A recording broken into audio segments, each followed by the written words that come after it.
You're listening to Hurrdat Sports Live. Grisham, this one to right center field.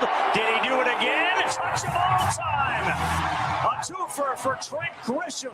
2 more runs batted in. 5-4 in the game. And the Yankees are rolling right now. High drop with a shot deep to left field. It is Blade at the wall. It is gone! Chase Mydrop in his return to the lineup tonight. Daniel Nunez is the reliever, and he's giving up another one. But hope they serve dinner on that flight. Holy cow! That was crushed by Riley.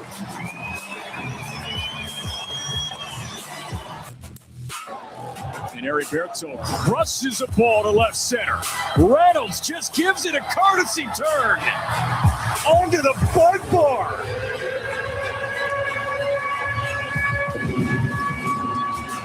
Annihilated by Burt. It's a smart thing to do. Breaking ball, swinging a drive out to left field. That's hit a long way, and that baby's gone. Home run, Wilson Contreras. High fly ball, left field. That one heading towards the bullpen, and that is gone. It's a 3-homer game for Alex Bregman, the first of his career.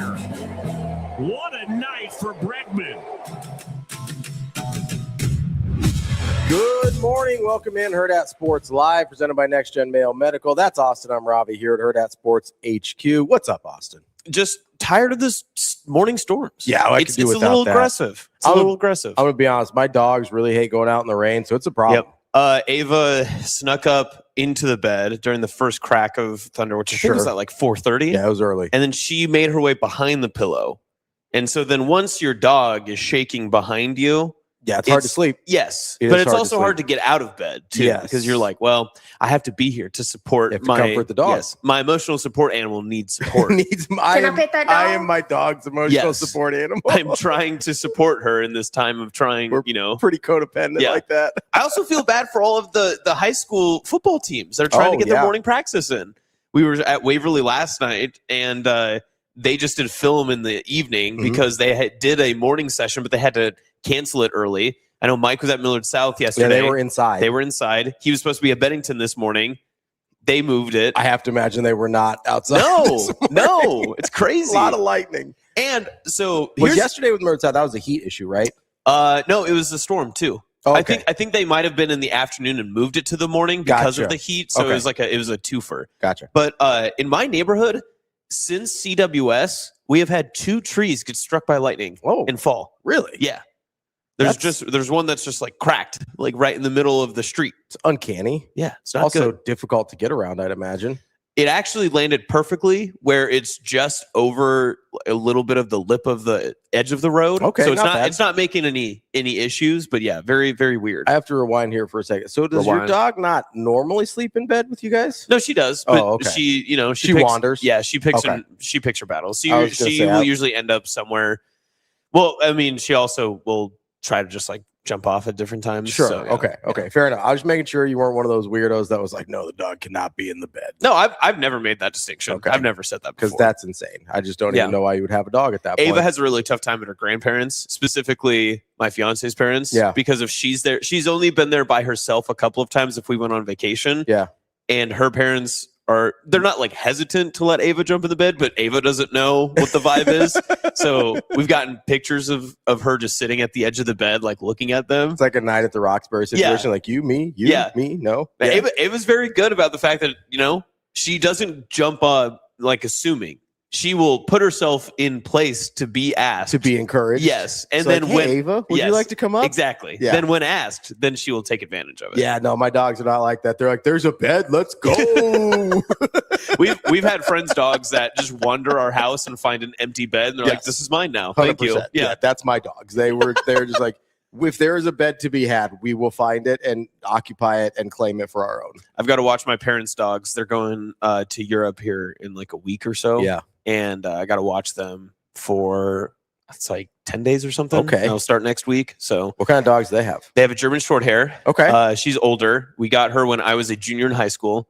So she's a creature of habit, like to a T. Yeah. So this is her vacation. She'll come in. TK says my dog kicked me in the face at 2 a.m. last night. That's a danger of this. Yeah. I'm not gonna lie. Yeah. Okay. Anyway, sorry. Continue. Yeah, but no. Then the other dog is just a straight mutt. So I have no idea, but she's high energy. She's very needy. We love a mutt. We do love a mutt. Although I'm not a huge high energy dog guy. Yeah. Well, in what way? I mean, like, okay, so like I'm not getting an Australian Shepherd that needs okay, that's fair. an ungodly amount of energy. I like ones that like to play. Yep. Right. But I'm like a cuddly dog type guy. Like I want to sit on the couch, watch movies and stuff, and like you'd be cool with it. That's my kind of dog. So my energy dog causes accidental exercise. See, he took the stairs today.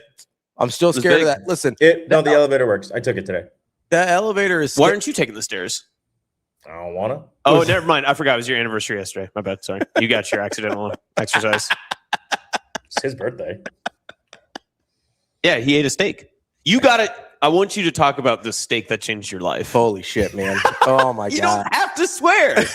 There's no reason to. That was an accident. My bad. No, this was the best steak. Huh? It was the best steak I've ever had in my life. To the point where I was like, I don't know if I can eat other steaks now because I'll just be thinking about that steak. At what point did you know the steak was changing your life? Like when it approached the table, did it have? I honestly had no idea. It didn't. I knew what I had ordered was a very good steak, and you hadn't ordered it before. I had never had this before. But you had been to this place. Yes, before. I've been to this restaurant many times. I had not had this particular steak before, but I was like, you know what? Last year in the 30s, let's go for it. Dang. And I got it. And by the way, chat, it's a day late, but you can tell Ravi happy birthday. Some of them did already. Yeah. The steak came to the table. It looked like a pretty normal steak. It smelled good. Don't get me wrong. It smelled really good. Looked like just a normal steak. What'd you order it? Medium rare. Okay. Yeah. And then literally first bite, I was like, oh no, we have a problem. I was like, doesn't sound like it's a problem. Well, I mean, it's a problem in the sense that like it was on the pricier end of their options. And I was like, I don't know if I can go back to normal ass steak anymore. Well, it's not like you're cooking them at home. Steak too juicy, lobster too buttery. Yeah. You have no room to talk. Yeah. You keep those thoughts to yourself, all right? What are you talking Because every time now that Ravi is so kind to still take us out to lunch, you're like, oh man, I got too much steak in my. I didn't say I got too much. I said, damn, this guy put a lot of steak in here. I wasn't complaining. Then you crossed your arms. You were upset about it. Why is there so much steak? I don't like this much food. It doesn't make any. It makes my burrito taste wrong. This is stupid. First off, it was a burrito bowl. Didn't taste wrong. It tasted delicious. I was just saying, I didn't know he put this much steak. That's crazy. I will say I peeked over at, because this was a Tuesday, right? Yeah. I peeked over at Rico's Bowl because you guys were kind enough to bring me one because I was doing stuff over here. Yeah. I was peeking over. A lot of beige. A lot of color in that bowl. Your boy doesn't do veggies. Your boy doesn't do fiber, apparently. Listen, there's a lot of things in that. There's a lot of things you can get there that aren't like veggies that have some color. Salsa, I get it's made out of veggies, but it's not a veggie. Nobody's like, oh, I got my veggies and I ate salsa. Listen, unless salsa's just like veggie juice. It's just like a smoothie of veggie. I got a little bit of salsa. And then that counts. With guacamole, that's got some color in it. I don't count guacamole. I got an avocado. It tastes like grass. Yeah, I don't like avocado. And I also think people who are like, oh, I'm healthy. I had a lot of guacamole. I don't think that's true. I don't think that's true. I'm not trying to say healthy. I'm just saying literal color in the bowl. Yes. Okay. Avocado is a good option there. If you would have gotten the spicy cheese, that's kind of orange. That would have worked. The regular cheese. That mixes in with the beige. Like, if you stir I got the regular queso, and I think that's why it looked extra beige. All right. It was very beigey. Yes, John, I've been to that particular establishment. Like I said, this is the best steak I've ever had in my life, and it's not particularly Did you close. take any photos of said steak, or was it just like a one and done? I did not. I'll be honest. I ate it. Like, I just was focused. I was dialed in. I really wish you would have. Okay, so I'm putting this on screen right now. But, I tried to. I had the Waverly football team gave us steaks. Okay. And I'm not saying that this is the steak that you had by any means. I'm not giving that at all. But this steak, it was so funny to show up to a high school football practice. We do some interviews, and they're like, steaks? We're like, sure. And I told the guy, he was like, how do you like your steak? And our video guys and Solder, I think each were like, well, we're not going to be particular, but if you could do medium. And then, of course, Mike was like, oh, make it bleed. I want it medium rare. And I told him, I was like, if it's mooing, I'm good with it. That's fine by me. Like I prefer it very red. You're a cattle man. Yeah, I prefer it very red. Yeah, no, I don't order anything above medium rare. Like I won't order anything more well done than medium rare. I don't want to be chewing for like 3 days. No, I want to enjoy. I mean, at that point, just get a hamburger. You know what I mean? Yeah. Like, what are we doing? Also, you killed all the taste. On that same note, maybe I'm in the wrong here. Maybe it's because of my, exercise science nutrition background. Mm-hmm. But if you're ordering your ground beef, like burger, anything less than like, you can't order that medium or medium rare. You got to go medium or higher. You got to cook that thing through. I know you're supposed to. It's a dangerous game you're playing. That's my closest like DB food take. Yeah, is I will get some pink or red in a burger. I'm fine with medium. I can do medium, but I know like some people who just like slather on like a ground beef and they'll cook that rare. That's dangerous. That's a very dangerous. It is dangerous. Yeah, you got to be careful there. But then, of course, I just said I'll have my steak rare. So, it's different because so I take it you're not a fan of tiger meat. What? Tiger meat? Who's eating tiger meat? What do you mean? That's what they call. It's just raw ground beef. Yeah. It's just, Is that what that is? Crackers? Oh, interesting. Yeah. Have I told you guys this?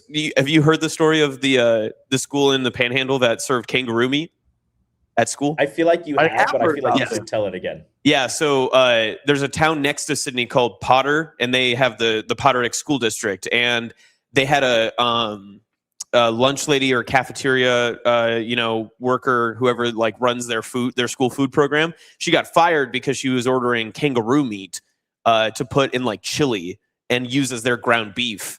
And the school came back and asked why kangaroo meat. And she was like, "Oh, it has all these great health qualities and stuff." Well, it turned out that the amount of money they were spending to order the kangaroo meat was the same price as basically ordering ribeyes.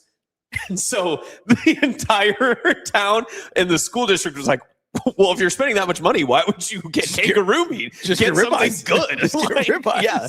And I don't know everyone got really, because that's the thing is once you apply like a cute animal, it's over. Like you can't be saying, "Oh yeah, we're eating kangaroos," because people get really, really upset about that. Like, hey, today we're eating we're eating panda today, by the way, guys, and not like the fast food restaurant. We're just eating the bear. That's what we're gonna have for ground. We're having ground panda bear. People wouldn't like that, right? That'd be tough. Yeah, that'd be tough. But you say ground beef, totally good. Ground turkey, ground chicken, yeah, all that's fine. But you apply a cute animal, can't do it. I will say, I don't know anything about this. I would imagine since pandas are so lazy, might be pretty tender meat. They're a very lazy animal. They are. You might be sloth? okay there. Do you think sloth would be any good? Sloth, I bet it's disgusting. I've had gamey. Yeah, no, dude, I bet it's just so gross. Very chewy. Very chewy. What of have you? I'm just going to say exactly what my words were going to come out. You had any exotic meats? I've had crocodile. I've had gator. Don't say anything. My parents are watching, Rico. Knock it off. You can't keep using that line. Exotic meats? No, my parents are watching. I'm just a kid. You are your parents' child. I think they're fine. Your parents can't save you. I was on a family vacation when I had my first exotic meat. My parents were there. They watched me eat some alligator and crocodile. It was great. When we were in New Orleans for that trip, they kept offering at different places like fried snake. I'm not eating snake. Who wants to eat snake? I've had gator. I don't think I've had crocodile. Gator's fine. I've had shark. Oh. Is it bad that I can't really tell the difference between those? Maybe I don't have the refined like seafood palate to really understand that, but shark was phenomenal. Really? Like it was incredible. I can't even explain how good it was. They just give you like a fillet, like a steak of shark? So it was like a fillet on a sandwich. It was at like this little beachside situation. And this was in Trinidad. And Chambliss? No. Tobago. Oh. they like catch them like within 24 hours. Take it to these little food shacks that they have on the beach, and then make the shark meat out of it. It was B-52s. It was really good. Like I can't even remember what else was on Shark Shack, baby, yeah. No, it's not. It's not that. You don't like the Shark Shack? Shane says snapping turtle has 7 types of meat, but it's a bitch to clean one. Okay. Wait, why does this? Hold on. Why Wait. is there Why is there 7 types of meat in a snapping turtle? Is this like a light versus dark meat situation, but there's like 50 shades of gray? Like, Are there what's happening? snapping I turtle? feel like you killed the snapping turtle and it had just eaten 6 other things. That has to be it, right? That's one of the worst parts of if you kill wild turkey. That's one of the worst parts of cleaning it. I wouldn't know because I don't clean my turkey, and I also haven't went turkey hunting in a while. But you have to clean out. Just call them. You just clean out their gut, and there's all this stuff in it. So, like, when you gross. did go turkey hunting, how do you get them that like get their attention to try and shoot them? Well, for us, because we would just walk out like to our land and everything. Those turkeys are dumb. They're very dumb. Turkeys are real dumb. And just out in Jacobson Incorporated, out in Broken Bow, Nebraska, we just walk out there, and they would think that I was my grandpa, and they'd be like, "Oh, we're getting fed. We're just gonna walk out here." I would wear like a honking red Husker hoodie, show up at like 10 a.m., be like, "Time to meet your maker, buddy." Just be like, we'd also. It was almost like.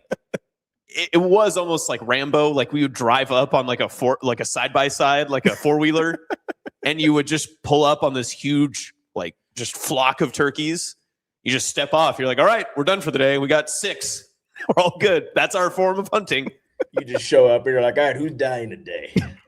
More or less. So 402 Bone says, so in a village I lived near, they had a yearly wild game feed. They had everything: raccoon, possum, beaver, you name it. It was there. I'm not eating possum. I'm not eating possum. Possums are. I know that he means like it's in Nebraska and it's just like a smaller town and that's why it's called a village. But in a village I live near just makes me think he lives in the mountains. Yes. I immediately thought South America. I was like, he's in the Amazon. I thought he was like in an uninhabited part of the Amazon. He didn't say like hut people. He said village. I know, but if you say, "Hey, in a village I used to live near," like it immediately makes me think uninhabited land. Okay, listen, I'll give you that because he could have said town. Yeah. He could have just said town. I just immediately went to like Attila the Hun villages. It's just an open plain. Like nomad people that have just set up shop there for a while. I didn't know that was a thing. Do people from like very small town? I've always called it small towns. I've never known someone to actually claim themselves to be in a village. So technically, I think a technical definition of a because village. there's an unincorporated, which means it was a town and now does not have enough population, right? Yes. To consider being that. But a village is smaller than a town. There's a town and then city. Am I right about that? Yeah, I believe so. Because technically, Rachel is from the village of Orchard. The village of Orchard? Yes. Orchard is a village. Okay, when you say it like that, it does sound like they have like a yearly festival where they sacrifice something. So that's where I went.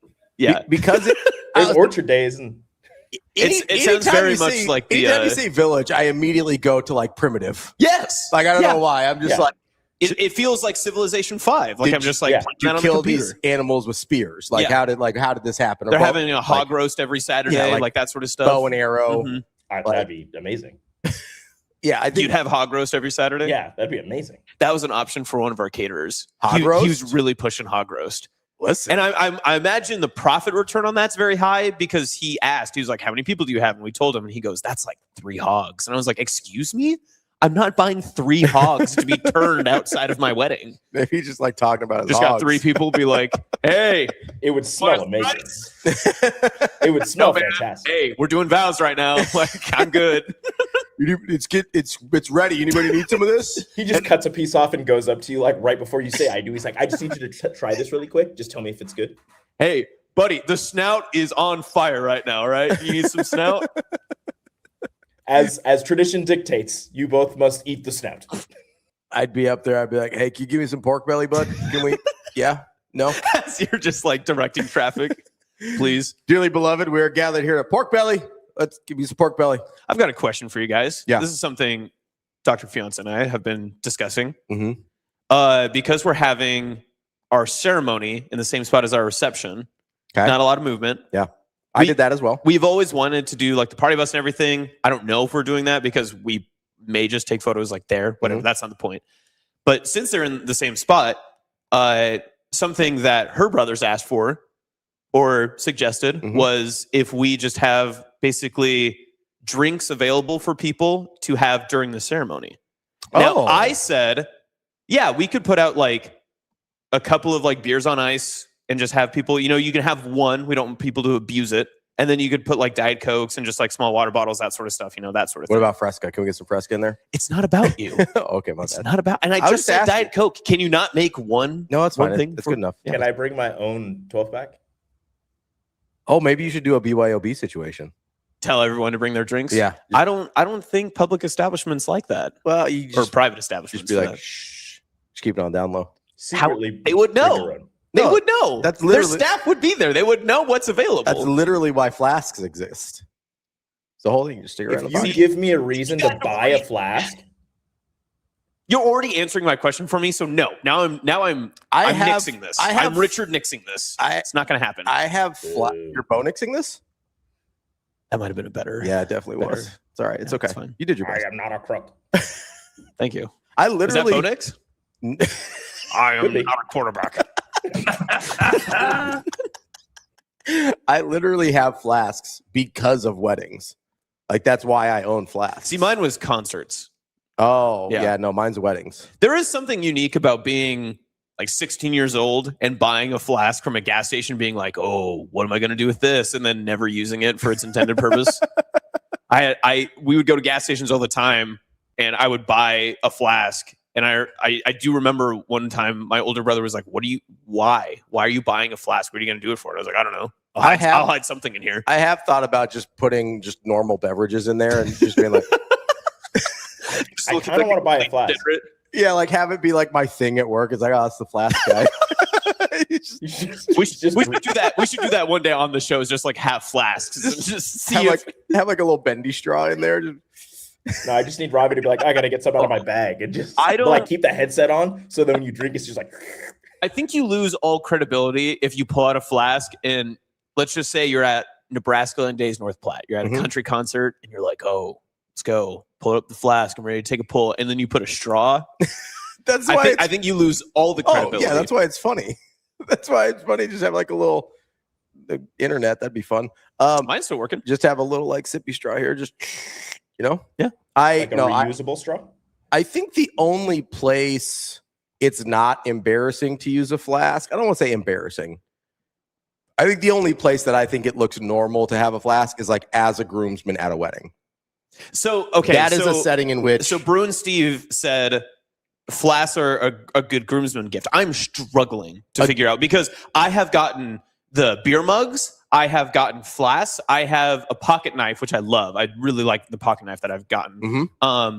I'm struggling on what to give. The best groomsman gift I ever got was actually like a mini cooler. And it's one of those, like it's a plastic one, but it has the hard shell inside. So it's actually one of my favorites and it has my name on it. I was like, oh, that's great.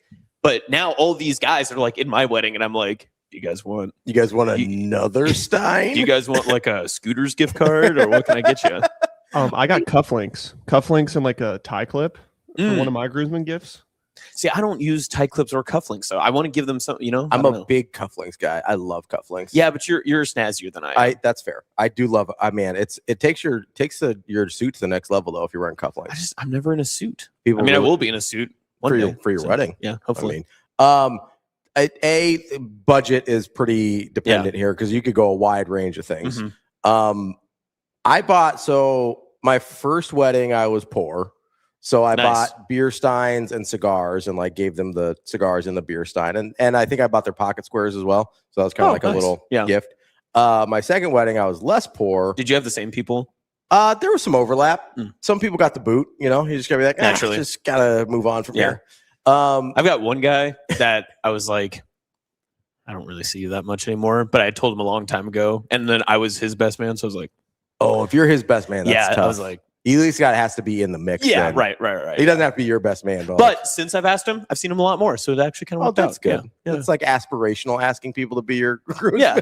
I'd like to hang out with you more. Will you be my groomsman? Please. Be my friend, please. Second wedding, I just bought all my groomsmen their suits. That's what I would like to do. I'm not financially. No, it's a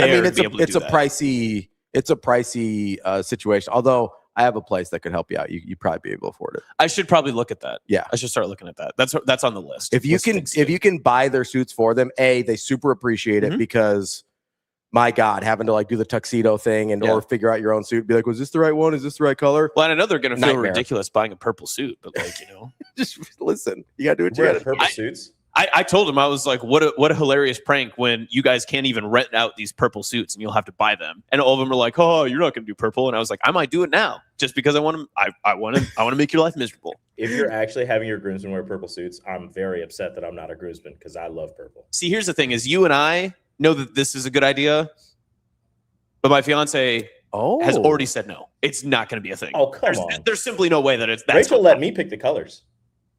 Well, Fatball Jesus says, I did monogram duffel bags, big hit. That would be awesome. Okay, I did. Okay, I do like that. Duffel bags or backpacks, like really nice backpacks. That'd be good. What is monogram? Toiletry bag. It's got names. With their initials. Oh, okay. Or gotcha. names. Yeah. I would have just said stitched. But Fatball Jesus.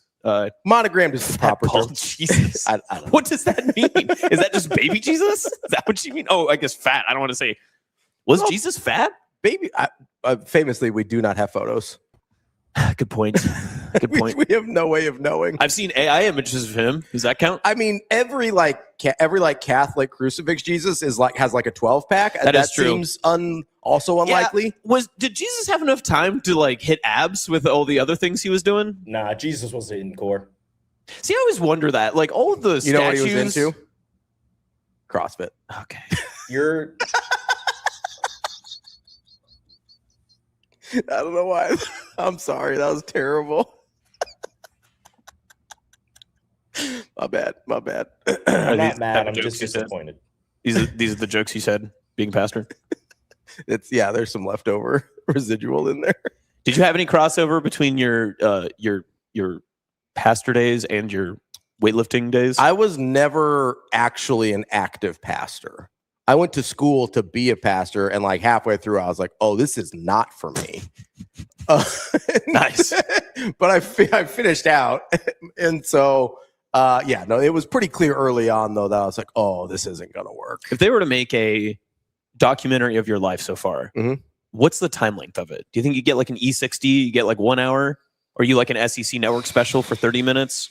Do you get a 3-part series on Netflix? Like, what are you thinking so far? Well. Listen, there's been a lot in there. I would say I'd be lucky to get E60. There's not a lot that's happened. It's been pretty linear. You get like an E60 short. You get like a 15 minute. Yeah, I wouldn't even get Bob Lee. I would just get whoever was the replacement. You get the Kyle Byers super short documentary. Halfway through, I'd get the Matt Schick where he just goes, due to time constraints, we have to move ahead in the action. We have to move ahead in Austin's life story. I would just get like the 5-minute documentary, quote unquote, on game day. The Tom Rinaldi, or you'd get the I don't get Tom Rinaldi. The Class C reporter. No, he's not. I'm getting David Pollock, and he's not even there anymore. He's getting McAfee. You'd get the 7 a.m. like pre-game day special. Yes. Not before everybody actually college game day. Yeah, before everybody wakes up and is actually watching it. Yeah. He gets the 5-minute cut that they made, but it didn't actually make the show. So it's it's on like YouTube only. Yeah, I'm the 5 a.m. I'm the 5 a.m. in Oregon cut. Amazing Daniel says, I was in one where we got books. I feel like that's not for the guys in Austin's wedding, though. Not a lot of readers. I don't think. I know one of them loves books. I don't know if 2 of them can read. Mustache Adam says, Boxo meat, functional and unique. Dang. And I can leave it out on the counter all night. You should just have Austin's exotic meats and just... I gave my groomsmen my meat. What a present. You should get the hog guy for the bachelor party only and just be like, boys, enjoy my hog.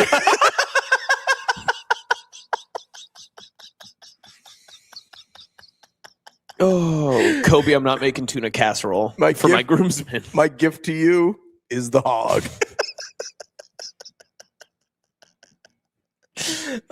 Wyatt says, which groomsman will make the cut on the next go around, Austin? Oh, come on. That's mean. I plan on doing this once. Unlike everyone else that's been on this show, I only plan on doing this once. Listen, all right? You only ever plan on doing it once. No, you'd be an idiot to try and do it more than once. Thank you. You got a good situation going there. Yeah. Listen, we're gonna make it work. We're gonna make it work. It's gonna be fine. If he's doing it again, it sure as hell wasn't his choice. What's that? if he's doing it again, it sure as hell wasn't his choice. You guys are mean. You're like, I am Don't right. put that in the air. I'm riding this thing till the wheels fall off. As we should. As we should. Exactly. No, it's a positive. Yeah. I'm rooting for you. As your pastor and officiant, I'm rooting for you. If it doesn't work, I never want to see you again. I'm going to blame you for it. Be like, it's got to be you. You had bad juju. Hold on. Have you asked him what his hit rate is? I'm batting 1,000 right now. That's good. That's good. Yeah. I should have asked that. That was a good question to ask before. The only marriage that I've done so far, still together. That's good. Same. Make it two for two. Let's go. 2 for 2, baby. You're going to be like LaDainian Tomlinson halfback passes. That's what I want. I just want you to only throw touchdowns. Just going to have only touchdowns. All-time highest passer rating. Just nailing it. Yeah. I will say for the guy that did my wedding, the first one, I was his first divorce. Ooh. That seal has since been broken. That's good. Like, there's been others. Oh no. I don't know if that's better or worse if I like open the floodgates. Yeah. Everyone else was like, you can do this? I thought this was an ironclad. I was unaware there was an opt-out clause in this contract. They're like, we felt so bad. Like, we love the guy, but we don't love each other anymore. You mean we had a player option here? I'm out. I'm out. Deuces. I'm taking my talents to Portland. All right, John Morant. Wow. There's some, yeah. You doing all right there? No, there's just a lot taken there. Who do we have on today? DK says maybe you should start doing marriage counseling instead of blowing them off. No, we're going to get in there, TK. We're going to get some marriage counseling. Maybe we'll put it on the Patreon. That would be incredible content. We just film Austin's pre-marriage counseling. Can't we live stream your marriage counseling? No, I just said Patreon. I don't want to live stream it. You just made a mistake. Everyone's going to want that now. You realize that, right? That's great. Listen, anything that helps pay for the wedding. If everybody... I got 3 hogs to roast, all right? What do you think that's cheap? For $10, you can also take part. For $10, you can also take part in Austin's wedding counseling. Listen, I'm open to sponsoring parts of the wedding. Like, if we want to have the next gen male medical vows. welcome to the Austin and Dr. Fiance wedding brought to you by Next Gen Male Medical. Incredible. This is the party bus powered by Edwards. Yeah, that's right. Listen, we could just take the van. Oh, we could. No, that's not a room. That's not a party van. That van can cruise. Man. Any van's a party van if you try hard enough. That is the tiniest van. That's not a tiny. I mean, it's like a 15 passenger. Yep, there's 2 seats in it. 2 seats, yeah. That means you can fit more than 15 people in there now. Yeah, but then it looks like we're abducting people. Yeah, listen. If you're having a good time. As long as everyone's got proper ID and everything, it'll be all right. Okay, that's good to know. It'll be fine. Cornflicted says sponsor patches on the tuxedos. That's not bad. That's not a bad idea. Get rid of the winning tradition patch that I was going to put on there, and we'll put aloe fiber instead. That's what we'll do. Yeah, aloe. This is an opportunity of a lifetime, guys. Who else? Honestly, there's got to be somebody. The Sierra Mist honeymoon. Thank you, Juan. That's a good idea. You spelled it wrong, Juan. This is the reception brought to you by Blue Chew. What? That's the honeymoon suite. Why gotta be Blue Chew? I don't know. It couldn't be anything else. Why Blue Chew? Ravi, Austin don't need that. He's only 29. 29. He'll be fine. Notably not in a different age category. I'm not eating half-price pancakes like some guy. All right? Austin, are you going to invite any companies to your wedding? Are you going to send out like the wedding invites to like Amazon and the Panthers? Yes. You should definitely send the Panthers. Oh my God. Could you imagine? A lot of times they send gifts. You might get some cool stuff. The first kiss presented by the Carolina Panthers, that would rock. Oh my God. What if they send you a mini drum? Ooh. Me likey. You almost went full Nick Ball there. Yeah. Ooh. That drum would go right here. I would start every day beating that drum. Bang the drum. Mm-hmm. I'd beat the drum at your set. It'd be like, when they hit the cups drum's for the not kiss. for you. No, when they hit the cups My for wedding the kisses, is not for you just to, live your most lavish lifestyle. The new thing at your wedding is going to be to hit the drum for the kiss. That would rock. That would be actually pretty cool. That's what this is for you. We should get a gong. How does a gong fit? No, it's like a little mini gong.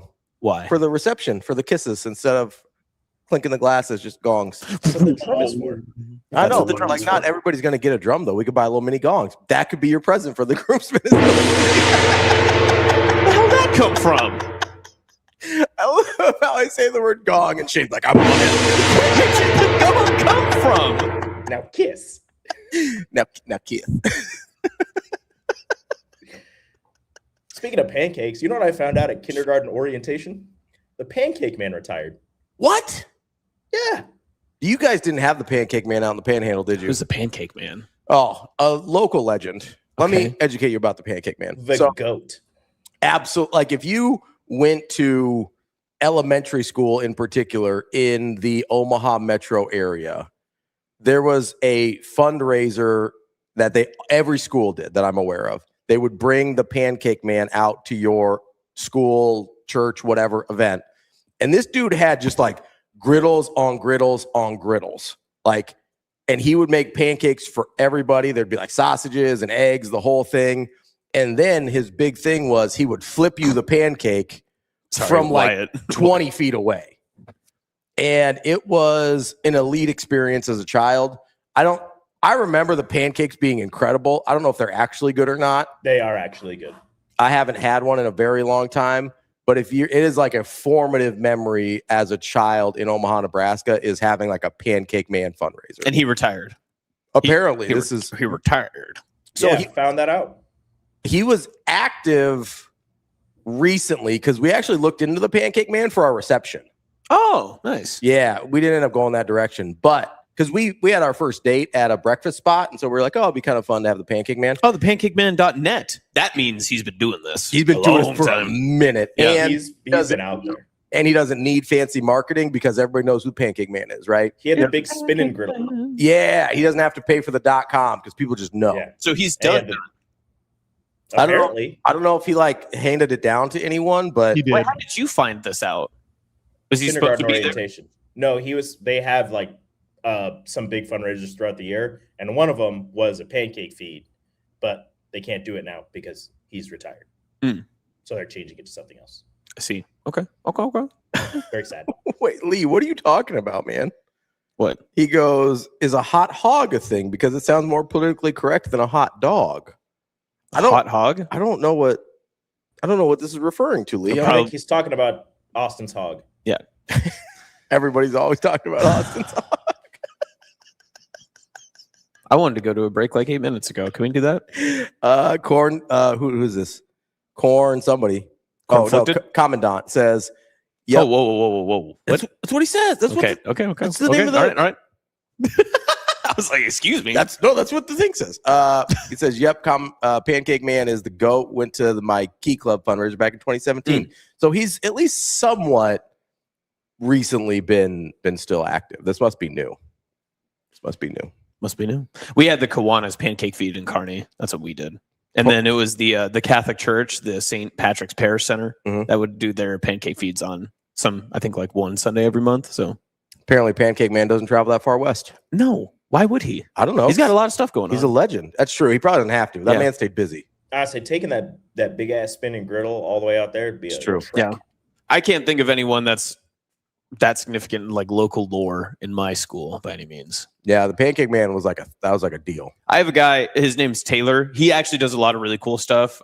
Taylor Dahl. He will find old footage like VHS tapes, or if people have like old recorded championship games or just notable high school games, and he'll convert them digitally, put them on YouTube.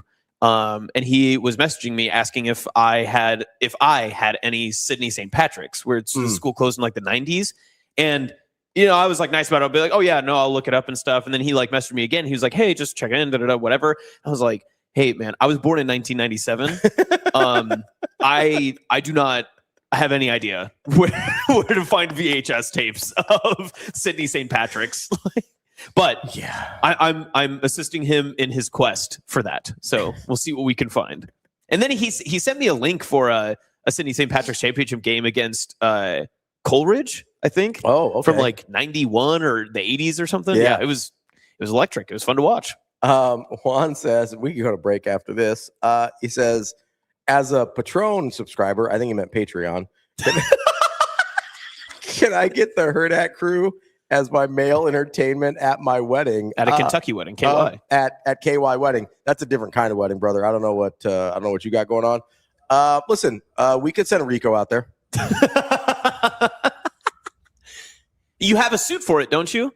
Yeah, he's got dancer's hips. That would be listen, a lot of people's eyes would be on you if you showed up in a certain suit.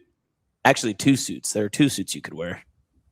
Then he would I need to borrow Ravi's. Then he would, no, that doesn't work. Then he would also really be pushing the hog as well. Anyway, let's take a quick break here.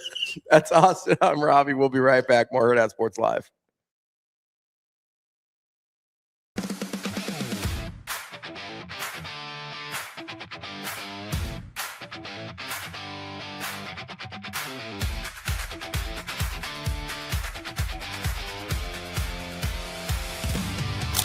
He's an elite student athlete, like all around. He's a competitor.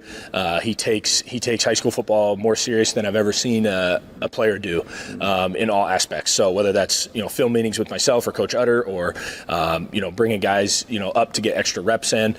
So as far as like building chemistry with new guys and stuff like that, like he's made it happen, and he's done it all the right way, and we're excited to watch him.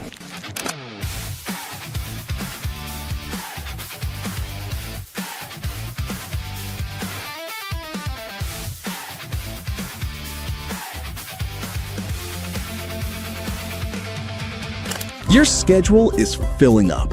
Get back to busy at Edwards Kia. Lease the 2027 Kia Seltos S starting at just $269 a month. Ready for every run on the calendar. 2 great leases, 1 less thing to worry about. We've also got the 2026 Kia Sportage EX starting at $249 a month. Don't wait. Get back to busy this August at Edwards Kia.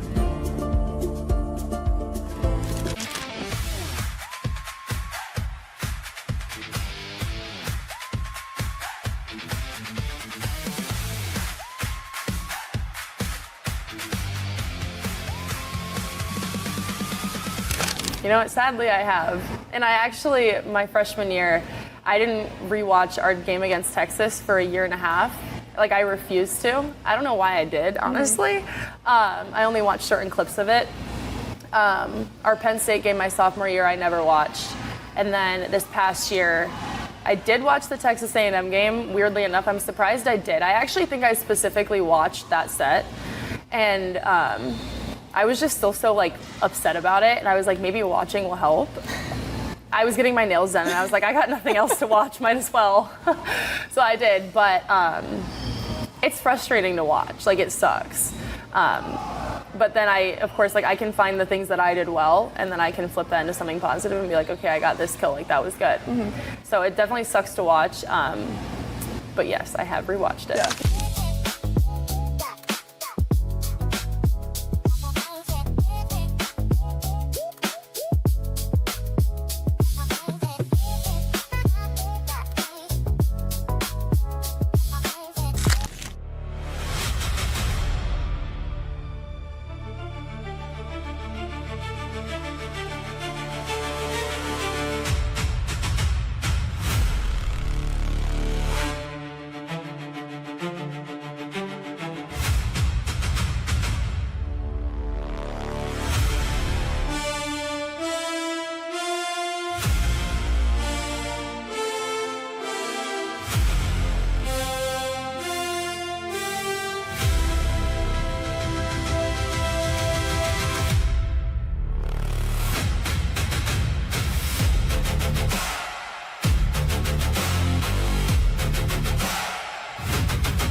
listening to Hurrdat Sports Live. Welcome back, Hurrdat Sports Live. That's Austin. I'm Ravi here at Hurrdat Sports HQ. Coming up on the show today, we've got one Matt Schick from ESPNU. I love that. I'm so excited. I love Schick. He's terrific. Just a lovely person and a great person to talk to as well. So can't wait to talk to him at 8 o'clock.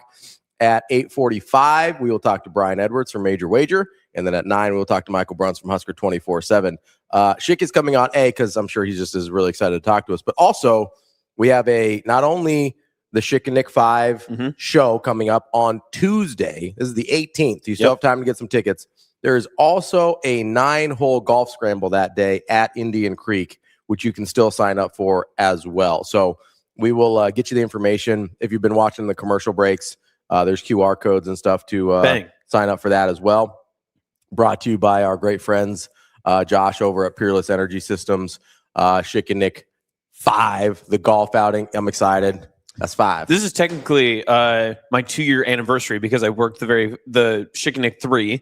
Okay. And then that was one of my big producer helps. Yeah. And then did the same last year, and now for this one. It's terrific. The live event's always a lot of fun. I haven't done back in the day, when they were on terrestrial radio, they would do golf tournaments. I had never been to one of those, so I'm excited to do the golf tournament with them. I think I'm actually golfing with Mustache Adam in the chat. Oh, nice. Yeah, me and Kenny Bell are gonna golf with Mustache Adam and another. What a trio! What a pull. I think Joe is one of the other ones. I can't remember Joe's last name though. I also don't need to dox him for no reason. Sorry, Joe. We have an important update though. We did get a text message from Mrs. Jacobson. Oh, yes. My mother. Current Mrs. Jacobson, not future Mrs. Jacobson. Not future. My mother. She will accept sponsors on the rehearsal dinner. Yes. She's planning it, and she would take sponsors. So this is great news for all of our loyal sponsors of the show. If you want another sponsorship opportunity, we can get this done and get you on. Listen, I imagine I'll be there as the officiant. Listen, I can do some live reads for you. Like we'll get this thing knocked out. You know, Austin, I'm about to give you a solo shot. I need you to give your case. For what? Go ahead. The floor is yours. This is why he's not in sales. Okay.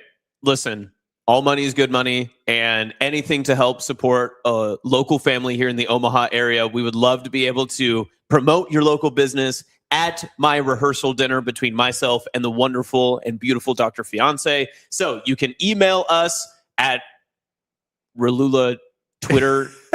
You can, I don't know, just bring us cash. We'll say your business, and then we'll all have a great time. That's my best thing. I hated that. You can email me, Ravi at hurrdatsports.com. Yes, I will handle all business inquiries on Austin's behalf. Thank you. As the officiant of the wedding. I can't wait to just carry sponsorship signs around. That'll be your job. That's my job. Like you're a ring girl? Is that what you're saying? Yeah, but it's just better not be in your suit. I'll tell you that. He's gonna be wearing bikinis. Are be wearing ring girl attire. But I would say bikinis are required there. I would say there would be kids there, but there better not be any kids there. So you're actually probably safe. This is my do a post-rehearsal podcast. Oh, there we go. A Hail Varsity post game. We should do a Hail Varsity post game from the wedding. Austin, you can't do it because you're part of the game. So I did think about telling AB and Avery and some of the people here to do social content. Can we do a red carpet? The wedding event, the Hurrdat Sports wedding event of the century. Oh my God, I can't wait. I feel like we should red carpet this thing. David's wedding's the month before, though, right? So we've got two Hurrdat Sports weddings. And none of us will be invited. David doesn't like us. You'll be there. He is grumpy. Yes, I will be there. Yeah. More than likely. My name's David. He's upset. He's just angry. Yeah, he stays angry. He does. He's got a little Hulk to him. Like, he's always angry. It'll be fine. TK said $500. What does it get him? For $500? That's what TK said in the chat. Oh, $500. I don't know. For $500, TK, you get invited. And I don't know. What business would you like to sponsor? Like the district attorney of Topeka? Like, what are we doing? Like, what is the sponsorship, TK? I'll Or carry your sign just around. want your Twitter handle? He would put putting innocence away for $500. Do you just want your Twitter handle like on Austin's chest? Just Have somebody you don't like that you want to send to prison. Contact TK, but it has to be in Kansas. He's like, oh no, we can entrap anywhere. It'll be fine. Okay, so not to try to pivot to something else. Okay, but so 2 days ago, Kevin Kugler. Yeah. Got put into the Nebraska Broadcaster Hall of Fame. He put out a great video that Nebraska Public Media did about him. Oh, yeah. That was awesome. Well deserved. I wanted to take a moment. There you go. No, say it. Say what you want. It's fine. Sorry, Mustache Adam says the Jacobson wedding presented by the Nebraska Soybean Board. The head table brought to you by Acres. Dorothy Lynch. Sorry, Kevin Kugler. Continue. That's fine. It's fine. Continue. runs a dessert table. We have time. Go ahead. I wanted to ask you, just because you're obviously from the area. Yeah. Kugler won multiple Nebraska Sportscaster of the Year awards here, all that sort of stuff. I didn't know if there was just something that more on the legacy of it, because so I became familiarized with Kugler because when I was in college, he was doing a lot of the broadcasts, and I think 2018 and 2019, that's when he did his first NFL game for Fox. Mm-hmm. And I've always just been like mesmerized by him because as someone who wanted to do play-by-play and sportscasting and everything, I thought it was phenomenal to watch him just from afar do that. And honestly, I had no idea growing up in Sydney, going to UNK, that he was so integrated into like the Omaha market and that he is, so, and even today, I think there are so many times, and he does a great job of it, just keeping himself tied into what's happening locally. He's obviously still here and living in Omaha, but I didn't know if there was just something that like to add to, I guess, just that lore, just to like inform me a little bit more about like what Kugler means and why he's a Hall of Famer just for the state and like how he represents, I guess, just Omaha, just on that national scale. Yeah, I mean, so I have a little bit different relationship with him than a lot of people kind of in our business. Did you ever get to host with him or anything? So I didn't. I was after that, which is why I say my relationship is a little bit different. Like I know he was a great help to DB when DB was first getting into radio and doing shows and stuff like that. DB is probably my version of Kugler in terms of that relationship. But I know like it was really cool to see just his ascent, right? Mm-hmm. Because I'm listening, I guess, from afar because nobody was doing video back then. As my first really experience with sports talk radio was him and Michael Severe doing Unsportsmanlike Conduct back in the day. And like that was sort of my intro into that world. And then from there, I kind of went to Schick and Nick, and then to like listening to Sharp and Benning and those shows as well. And so like he is really important in terms of like me starting to like the genre and sort of starting to be like, oh, that's a cool thing that you can do. And the one of the things that I think for me, and I've never even talked to him about this because we know each other familiar, right, but not like well, right? He actually kind of showed me that you could be taken seriously and still have a lot of fun, right? Because I didn't even know he did play-by-play for a while. Like he was the guy in the afternoons in Omaha. And then they kind of started to talk about it more and more. And he was getting a lot of radio gigs back then, but he wasn't basically doing any TV at the start. And so like I knew he did like some random stuff here and there, and then you kind of start to realize like, oh no, this guy's a pretty big deal, at least in the radio, and then he starts to get TV. And it was really funny to hear him be like super serious, professional on a call, and then on Monday morning hear him jacking around with Severe. And I was like, oh, there's a lot of different ways you can do this. And this is well before I really thought I'd ever do this for a living, but it was cool to see kind of the drastic difference of like, hey, this is the place where I can show my personality and have fun and have a good time. And over here, I can still be taken really seriously as a professional. And so that kind of was a really big deal for me because, I don't know, I feel like that's what we try and do on this show, right? Like we're trying to have a good time, we're trying to have fun, but there are times when we get into the nitty gritty and really want to talk about stuff in a serious way. And that was one of the very first entrances into that world for me of being able to say, hey, you can do both. You can have a really good time. You can just goof off and talk about wedding sponsorships and all things like that. And then you can get into the nitty gritty and say, hey, like this is a thing that we really care about, and we care about the details, and we want to get it right, and we want to talk about this in a serious way. So that's my relationship to Kevin growing up in Omaha. Yeah. It was also just really cool to see as he started to get, he started doing Olympics and March Madness and NFL games and TV and all this kind of stuff. It was just really cool to be like, hey, that guy's from here. Like currently my job and what his job used to be are not that different. And I don't really have a desire to do play-by-play or anything like that, but it was just really cool to see someone from here on a national stage. And the same can be true of our next guest, Matt Schick, where he starts out in local started out in local TV. He was in my area. He was at NTV in Kearney. Yeah. And I when he talks about it on Schick and Nick, or if he does any of that stuff, he still remembers some of the local Legion baseball team names that he covered. I mean, that's incredible. So he started in local TV in smaller town Nebraska, and then moved to KETV here in Omaha, and then left that job to go do a radio show with Nick Baugh, and that kind of changed the trajectory of his career. He ends up at ESPNU, and so it's been really cool to see, and with Nick Baugh for that matter too. Nick was some fresh out of college kid when he started doing that show with Schick back in the day, and had to get it in. I had to. I was having a little Tourette's moment there.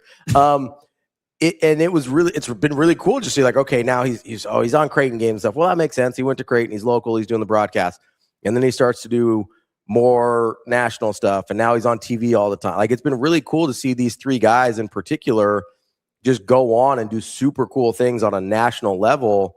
And just be really proud to be like, that's a Lincoln guy. That's an Omaha guy. I get that's a Colorado guy, but he, came up here through Nebraska and stuff like that. Like, so that's kind of my experience with all of them. I have more interactions with Schick and Nick than I have Nick, the most out of all three, I think, but than I have with Kugler. But it's just been awesome to see them and kind of their experiences and them rising to this whole new level. And still remember, like, yeah, they used to just jack around on the radio like we do, So again, like, not in the Omaha sense, because that's your local, like, you listen to them day to day and everything. But I remember when I don't remember, the specific game or whatever it was, but someone had pointed out, and I want to say it was probably my professor Ford Clark at the time, that said, hey, Kevin Kugler, like, I know him from back in Lincoln or whatever the case was. He said, when he calls games on the NFL, he is from Nebraska. Like, he lives here. And I thought that was the coolest thing, because there are some things that happen that are, or there are some jobs that you try to get into. And if you're from Nebraska, or if you're from a smaller town like myself, you just think that those are just unattainable. Those are for other people. They are, yes. That it those can are never, people from Chicago that went to Northwestern or Syracuse or wherever, right? And it can't happen for you. And there is something too, and I don't want to make this like way too, over-bridging by any means, but I think it's one of those things that it's very, very cool to see that Kugler is from Nebraska, and he's not, pounding his chest and saying, oh, I bleed Husker red and all that other stuff. Like, notably, he hates everybody's team. Yes. So there's that. I think that's in his bio. Yes. But I just find it very, very cool that he is the person that chooses to stay here and is from Nebraska, and he has such Nebraska ties. And it's cool to be able to say, somebody is doing it. Yeah. I can see myself taking that and just being able to do what he does. One of us made it. Yeah. We made it. Hey, out here. What are you laughing at? What's in there? Okay, so Corey says, I've got a physical today. Be honest. Am I getting a finger in my butt? What?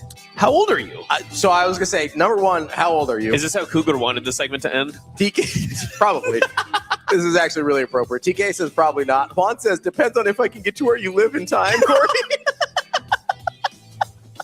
And then Corey volunteers Lincoln. Matt Schick, ESPN, and the Schick and Nick show is coming up next. 49. Please. Yeah, you might be knuckle deep there, big guy. We'll be right back. More Hurrdat Sports Live.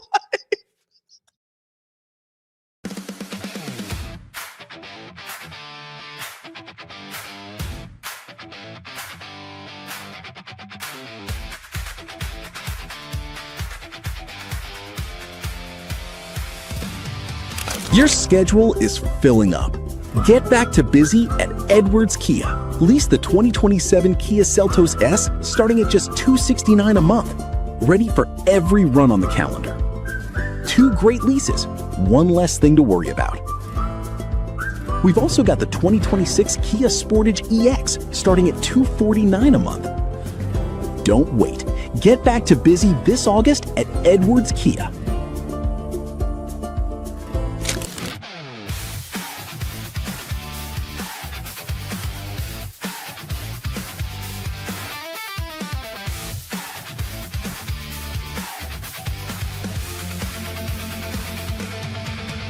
I could feel his passion for kids, his passion for football, how much he knew. He has great access because he's been to so many different places. But I was like, I would hire that guy someday. I have brought him in, whatever role, whether it's working with running backs or tight ends, he does it. Just things that I did for 3 years, now I was able to pass them off to somebody. I couldn't think of anyone better than Jamar. And, obviously he's a dad. He has a son on the team. He's a high school coach. He has players on the team. He played Division I football, went to Oklahoma. And when he speaks, the players stop and listen. So it's not a title, it's a role. And I think that's a big difference. A lot of people give guys titles. This is a role, and it's got real teeth to it. And he's doing a great job.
You're listening to Hurrdat Sports Live.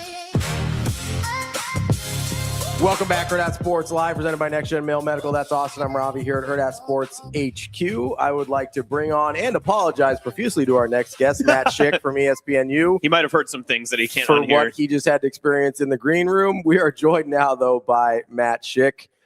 Schick, how are we doing this morning? Great, guys. Nothing you said is anything that I don't hear at the home. I've got at home. 4 kids. Well, 4 kids, 3 ages. What are they now? 10 to 11 to 15. So, yeah, they're boys. 3 of those 4 kids are boys. So nothing you said was. I think Kevin Kugler would appreciate everything that you just did, especially the way that you finished this segment. That's apropos to his entire career. That's what I asked. I'm glad you heard that because, as someone who wanted to actually congratulate Kevin on a great success and Hall of Fame, it's almost fitting that that's how that segment had. I haven't sent him a text yet of congratulations, but I think I might just clip what you guys did and then send it to him and go, I co-sign everything that just happened here. That's fantastic. That's beautiful. What a beautiful sentiment, Schick. We're gonna get to the Schick and Nick show and the golf tournament here, but we did want to talk a little. We wanted to talk a little ball with you before we get to that. You're in ACC country over there, and we haven't gotten a real chance to really dive into the ACC yet. And so I wanted to take advantage of kind of your expertise there. Is it, in your perception, is it just Miami and then everyone else? How close do you think SMU is there? My former co-host, and I think he's everybody's former co-host at this point, was really high on SMU. Like, how are we feeling about the pecking order in the ACC? I don't know that the gap between Miami and everybody else is as great as people might say that it is. I mean, I go back to last season. SMU or Miami came up on the short end a time or two. So I'm not that sold on them being, hey, it's them and everybody else, but they do have the most talent.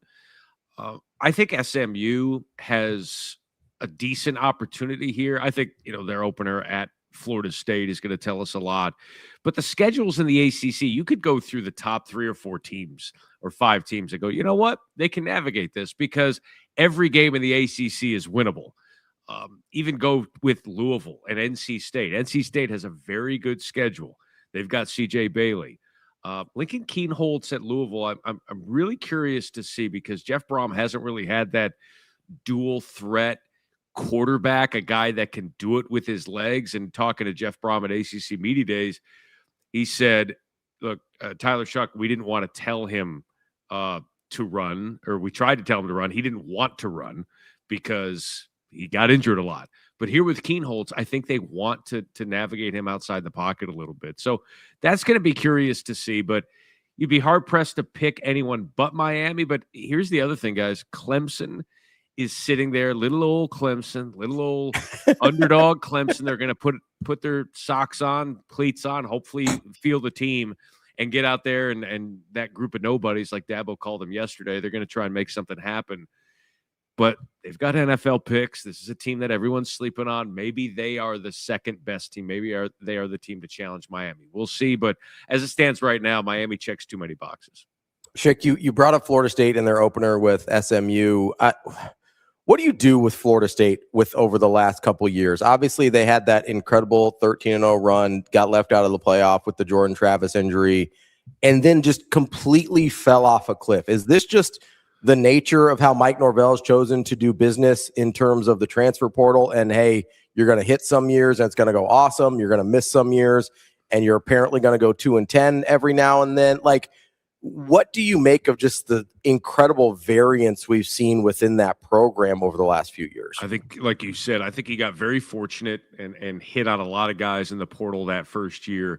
Even Jordan Travis was a former transfer at that time. But think about Keon Coleman from Michigan State. I mean, think about the guys that they nailed in that transfer class, and then they tried to do it again. It didn't work. And now you look at their high school recruiting, it's not even on the map right now. So I look at this schedule for Florida State, and if they go 9-3, he's going to save his job. If they go 8-4, they might save his job because of this schedule.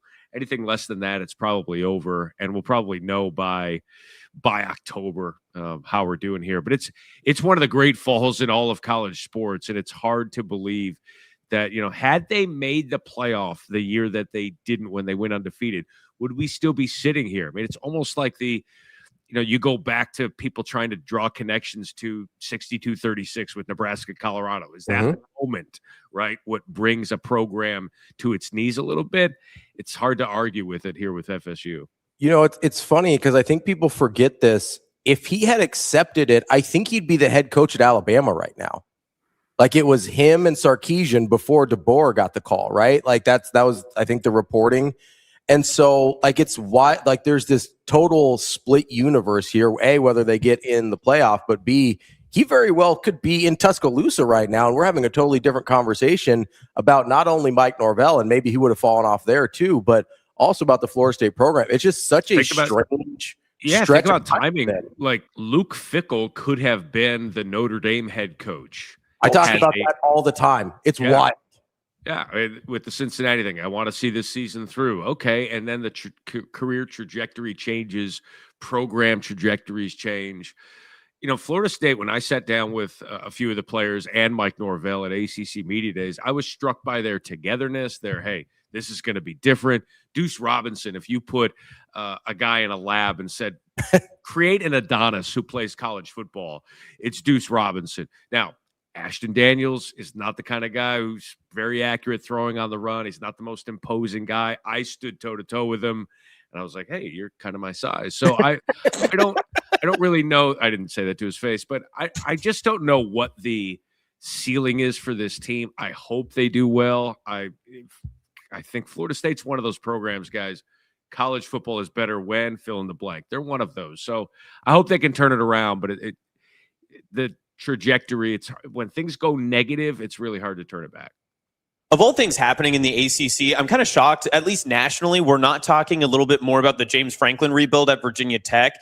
Where do you kind of see the season going this year? How much do they need to reload? And how early in the year do you think you can make an evaluation as to how this first year is going to go for Franklin? Is it that week 2 game against Old Dominion, or is it against somewhere?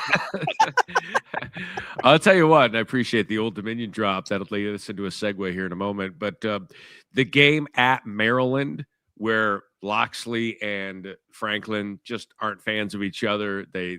Franklin has loved to run it up on him. They used to recruit against each other and still will. Their schedule for a guy coming in is built for 8-4. I mean, you can do that. You're going to Cal. That's going to be a tough one. You go to Clemson, maybe a tough one. SMU on the road, Miami on the road. You can get to 8 wins here. I think this is one of those programs that is perfect for James Franklin. I did ask him, how's the airport there at Virginia Tech? And I don't know how kindly he took to that. He's like, it's kind of like Penn State, but we got Roanoke. I'm like, you got it, pal. But I think there's enough talent there to have a good transition to his first year. And I think he's perfect for the job. I think over the next 3 years, you'll see this team sniffing the playoff. I was going to say, it can't. That's courtesy of your old friend Shane there. It can't possibly be worse to get into and out of than Happy Valley. I mean, come on. Like, he's like, he can't take too much offense to that. No, he was like, it's about the, it's about the same, but we're Roanoke's helpful. I'm like, yeah, that's good. I did tell him, I said, I started the interview with, hey, I just want to tell you, and I'm sitting right next to him. I go, you changed my life in ways that you don't know. He's like, all right. And I said, you don't want to start an interview like this, but I said, now when I go to the bathroom, and he goes, all right. And then as I continued, he goes, oh, I know where you're going with this. I said, I don't touch the door handle because of you when I leave. I don't touch the door handle. I get a paper towel. I have all my kids do it because of you, because you're a germaphobe. And I've learned a couple of those things when I use public restrooms. He's like, you're the man. And then we started talking about menus and things like that people touch. And I mean, it was a great 10-minute interview that delved into a lot of football. Yeah. And you said, that's incredible. I just, I wanted to make sure that bathroom, it just changed my life. You do not have to touch the door handle. If you ever have to go to the bathroom, you do not have to touch the door handle. I thought that was incredible. Okay, so just not to stick on the Virginia Tech side of it as well, but how far is that gap between Miami and where you see that second tier of the rest of the ACC? And I'm curious too, how many teams you put? Is it like just Louisville? Do you put SMU, Louisville, Virginia Tech? Like how many teams do you see in, I guess, that second contender, or I guess Miami upset watch list? Yeah, second tier, I would put Louisville, Virginia. I think I still put Clemson, and I'd put NC State. I think Pittsburgh is one of those sleepy kind of could get it done type of teams. Heinschel was terrific there, and he was a guy that when we talked to the guys, he was offered that Miami wanted him before Darian Mensah. They went to him first, and so that tells you a lot about what he can bring. And they don't board a bus till October, so that's another one of those teams. But I think that's it. I would not put Virginia Tech in tier 2. I wouldn't put Georgia Tech there. I think Louisville, NC State, Virginia, SMU, and maybe Clemson. I think that's the group. Well, you brought up Georgia Tech there. Obviously, Nebraska now has a connection to Georgia Tech, bringing Jeep Wade into the fold there. For Nebraska fans that maybe didn't watch a ton of the legend Haynes King last year, what did you see from I did that for my Panthers co-host over here. I was going to get to a Haynes King question. Don't worry, it's coming, Schick. It'll be there. What did you see from those Georgia Tech teams on not just the offensive line, but kind of their offense in general that you think Nebraska fans might be able to look forward to with having Jeep Wade on staff this year? You hate to use the cliche of physicality and getting after it, but Jeep Wade, in talking to Brent Key, was the kind of guy that, it's that run game philosophy and O-line identity that he incorporated with Brent Key and Buster Faulkner, who left obviously, but these guys were all coveted, and when you're rushing for nearly 200 yards per game over Jeep Wade's 3 years, 5 yards a carry, when you know they're a running team. They're not the triple option like they used to be, but Haynes King was a runner/thrower. You know what's coming. And they also averaged only allowing 1 sack a game, guys. I mean, these are boxes that are checked that Nebraska has needed in consistency for a long time. And so, last year it was 200 yards a game, 3 offensive linemen earning all ACC honors. This is what Nebraska needs, and I think you're only looking forward to it on that side of the ball. I think this is exactly what they needed, and of all the hires in the offseason, around offensive line specifically, I would say Jeep Wade is right at the top. Schick, just out of curiosity, because you're plugged in with ESPN, I know you do the serious college football shows, and your connection with the Schick and Nick show as well weekly. When you're on the East Coast, you're an ACC country, and you're talking just college football and its national landscape. Where does Nebraska fit into that conversation now, just not in this upcoming season, but in the national conversation? Because I think that's something that a lot of people here in the state may not have the right perception of. Do you get an idea of where Nebraska's brand still is and how people perceive it, especially after a long offseason? Well, a couple of quick anecdotes. So on SiriusXM, channel 84, College Sports Radio, Roddy Jones and I, we are doing our top 25 most interesting teams in college football, and Nebraska is actually today. So we will have a guest on to talk about them and maybe get a national perspective on that. But you ask where they fit, where they register, they really don't. They have moved into afterthought territory. Brett Ciancia, who does the Pick Six previews, was on with us yesterday, and he listed the 8 blue bloods in college football. And it's Ohio State, Michigan, Notre Dame, Alabama, Oklahoma, Texas, USC, and Nebraska. And I asked him what's that thread that Nebraska is hanging by for blue blood status? And he said it's the most tenuous one. And the time is now for them to start winning significant games. I think they're kind of caught in that realm of, Matt Rule's not a new coach. This is year 4 now. Nebraska feels like they are what they are. They get a quarterback now who's on his 3rd stop.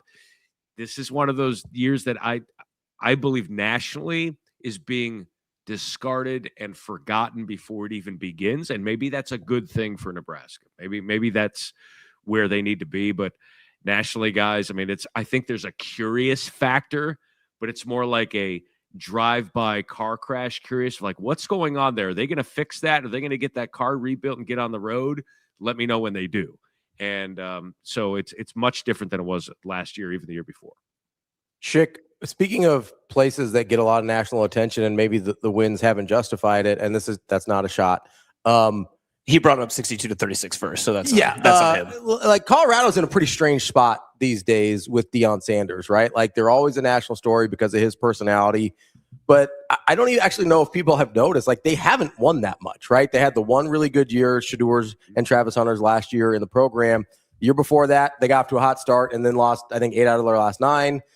Last year, they weren't very good either. Like, what is the, sense of Deion Sanders and the actual football of Colorado, not just sort of the sideshow of Deion? This season's going to tell us a lot, guys. They've got their blue chip quarterback. They've got as talented a young quarterback. Frankly, in my opinion, this isn't biased. I saw him in college before he even committed to, or in high school before he committed to Colorado. He's as good as it gets. Julian Lewis. He's kind of thrown in the fire a little bit last year. I think the question is how. Deion they've gone a little bit more into the high school ranks now, or getting a little bit more of the transfers that aren't necessarily the power, the high caliber transfers as much as they are the guys maybe with a chip on their shoulder a little bit, maybe with a higher floor, but not as high of a ceiling, if that makes sense. But you look at their defense. They've got like 2 guys coming back from last year and they're 2 deep. It's just a ton of transfers. I think the verdict on Deion is he's done as much, if not more, than was expected based on getting his son and Travis Hunter to come over here and winning a Heisman Trophy. But in terms of what they're going to be able to do in the near future, I think Deion is there for at least another year or 2. But after that, whether it's health-wise or whether it's just, hey, let's try something else, maybe they'll turn the page on it. But Colorado, guys, is a really tough place to recruit.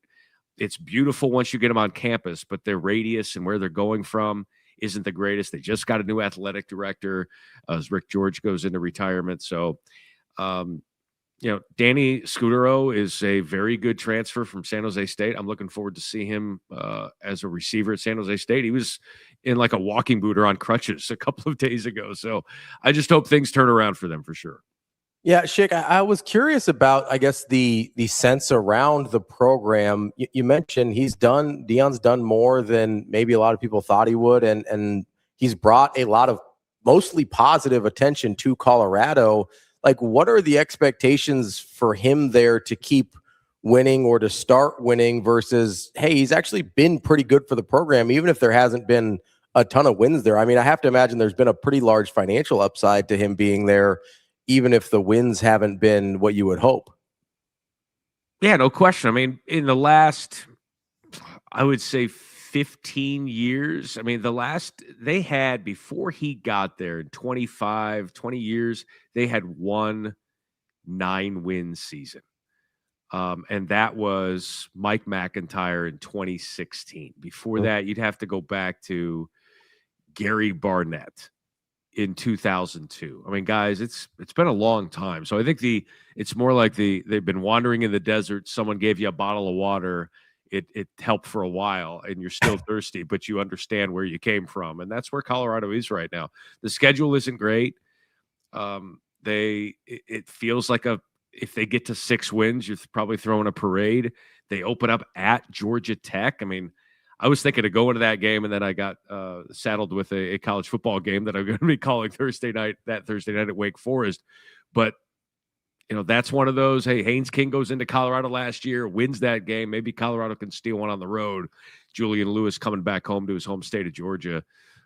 But I think fans understand there in Colorado that the program is what it is, but Deion has brought them into a spotlight, and now I think you really find out how good of a coach Deion Sanders can be, because now his health seems to be turning around. He's got work to do. He's not the biggest guy in terms of going into homes for in-home visits. Like, I think there's some switches that can be flipped here, but frankly, I think even as a Colorado alum, this season's going to tell us a lot how much time we're running out of. So tying it back into all of those former Pac-12 schools, Stanford and Cal being in the ACC still confuses many people. I'm sure that their players are always confused by 3,000-mile flights to get back home from their road trips. But how far, and I know this is, it's college football, so anyone can change on a dime, but is there a timeline that you could even give? Is it 3, 5? Is it 10 years? What would be a realistic timeline for Cal and Stanford to start competing for ACC titles? Or is that something that's maybe just not in their trajectory? I think it's there. I think probably more so for Cal in the short term and maybe Stanford in the long term. Like, I think Tosh Lupoy is excellent and has everything you want in a head coach. You sit next to him and he's staring into your soul. You wouldn't want to line up against him and probably coach against him. But I'm interested to see how he does as a new first-time head coach. But JKS, Suapolatelli is whose name I continue to struggle with. He is going to be a first-round NFL draft pick at quarterback. Now, what do they have around him, perhaps? I think this team, I'd probably bet the over on Cal this year because I think they're going to be sneaky good. For Stanford, Tavita Pritchard, I loved everything he said at ACC Media Days. I think he's a guy that, he played there. He was in the same quarterback room as Andrew Luck. And now you think about alignment, that quarterback room is like heading up Stanford. And I think it does take a guy to understand what it takes to win there and rallying the troops, getting investment and all of that. But I think in this day and age of college football, my guess is Stanford, their ceiling years to come is like 9 wins. They're not going to be a playoff team unless you expand to 24.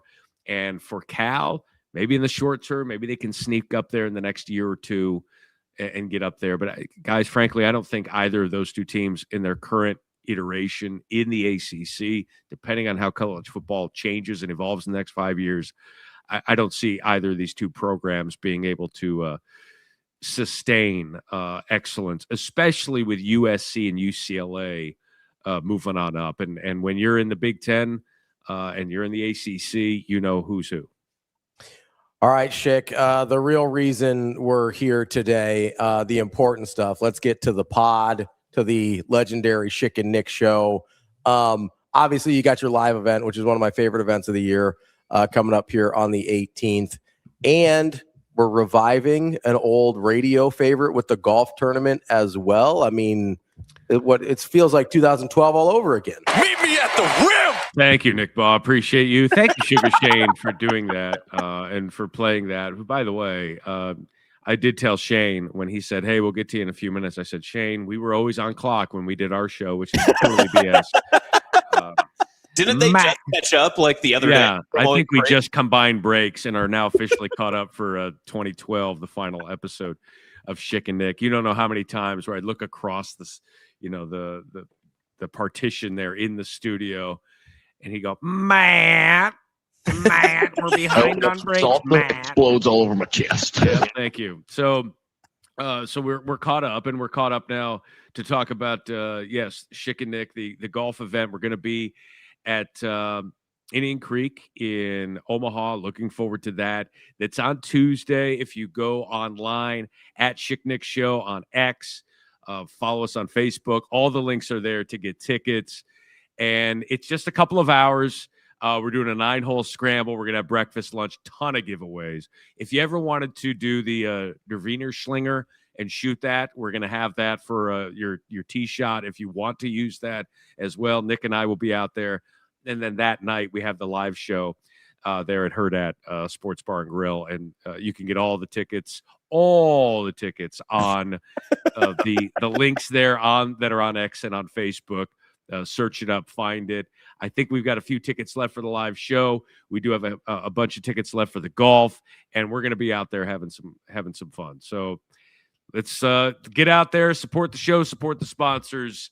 And I'm flying out there Monday night. I'll be in Omaha all day Tuesday and then fly back Wednesday. So it's a great annual return to my home away from home. How far of a drive would you say it is to the to Indian Creek? About an hour drive out of Omaha, a place called Indian Creek. Wow, that's news to me. Yeah, thank you, Ronnie. Yeah, thank you very much, Patrick. Thank you very much.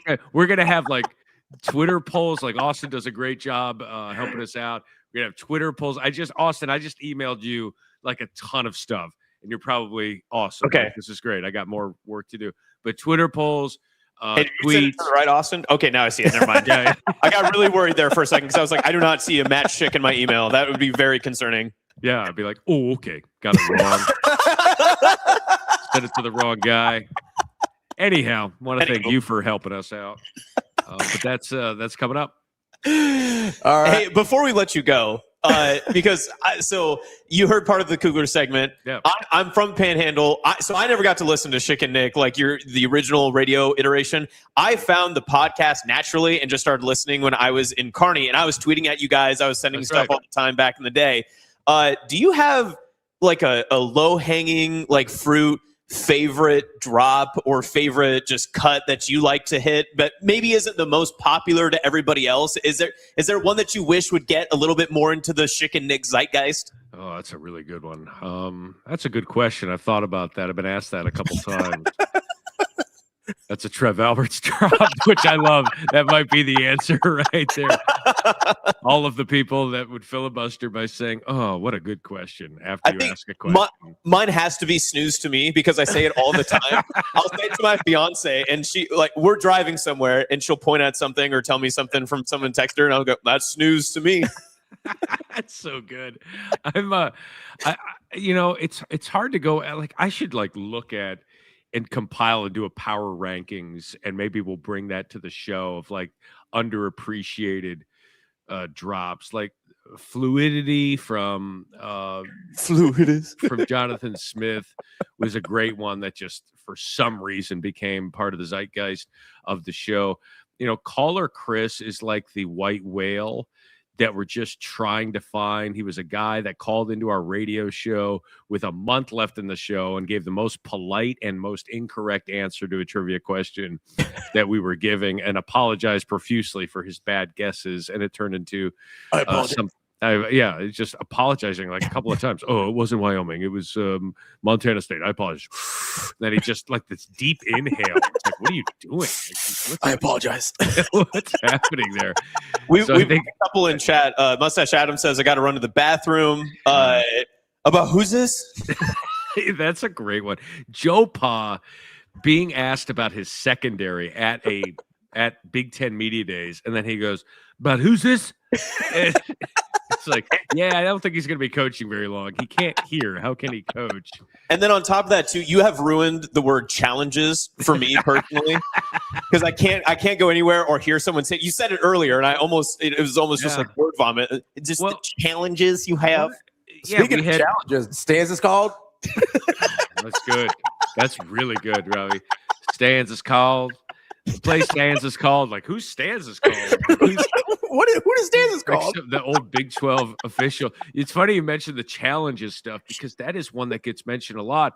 And the beauty of that, and for those who don't know, it was a Holiday Bowl, Nebraska, Washington, and a media guy is at the bowl game. They're doing the prep, and he's at a practice for Nebraska. We don't have video of it, but it's audio of the guy going, Coach, Arizona has two quarterbacks, both Scott and Foles. What type of challenges do they present for you? And Bo goes, for who?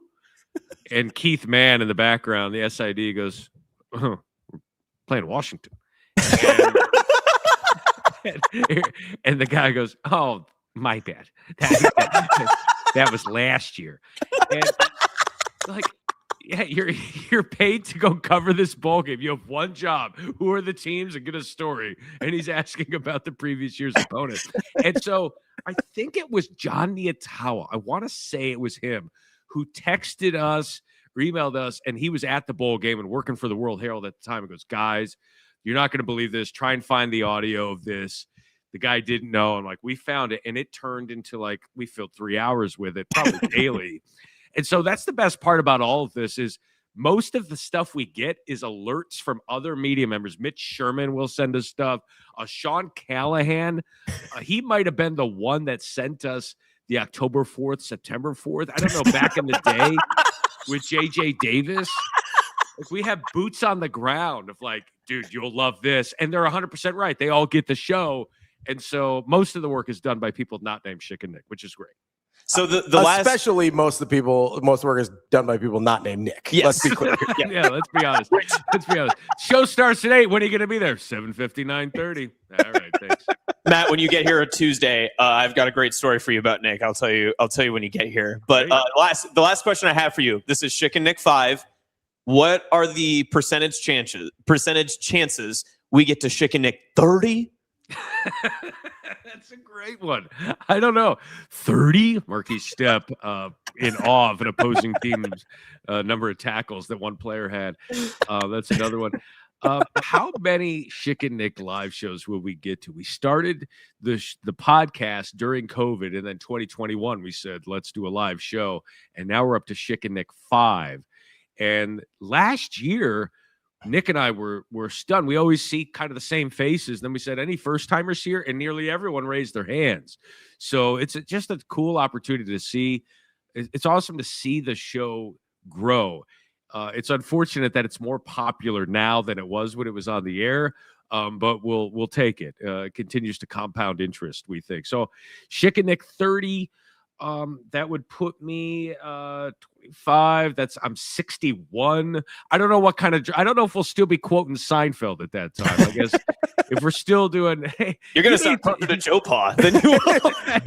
Who's that? That's right. Here's your surprise guest, Ken Pavelka. Who's this? Like,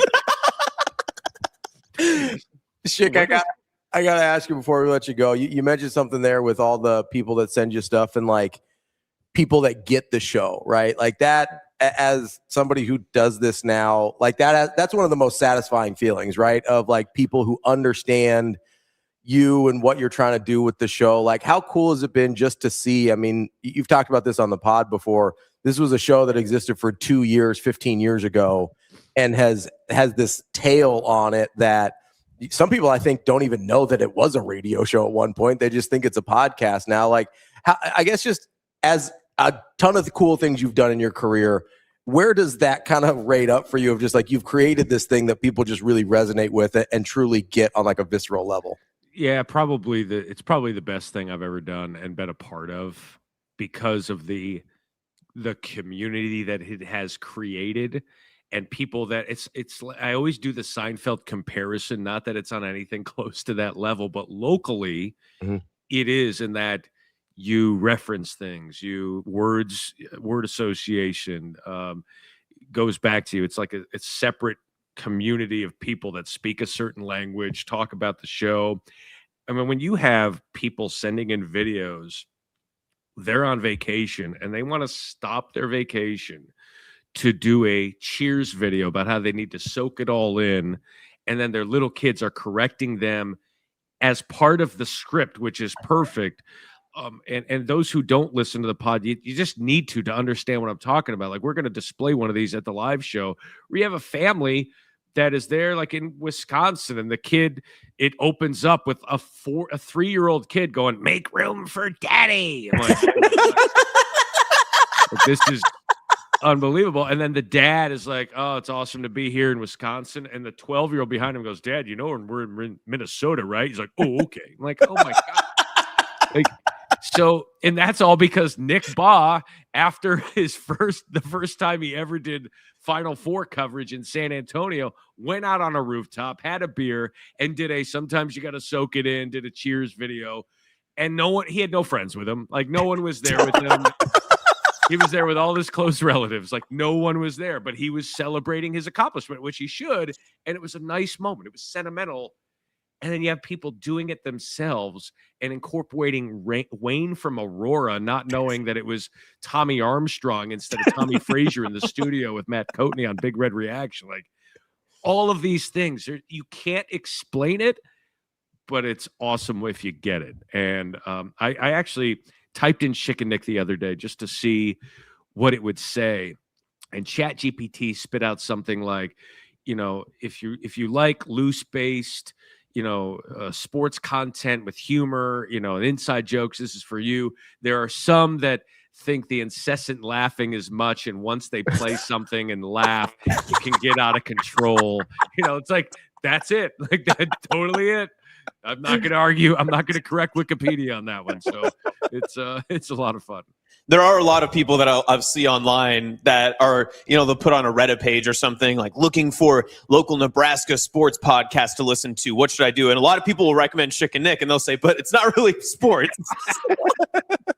I know. Like, Michael Severe did like a bracket thing, and it was like best. I think it was best Omaha podcast or Nebraska sports podcast or something like that.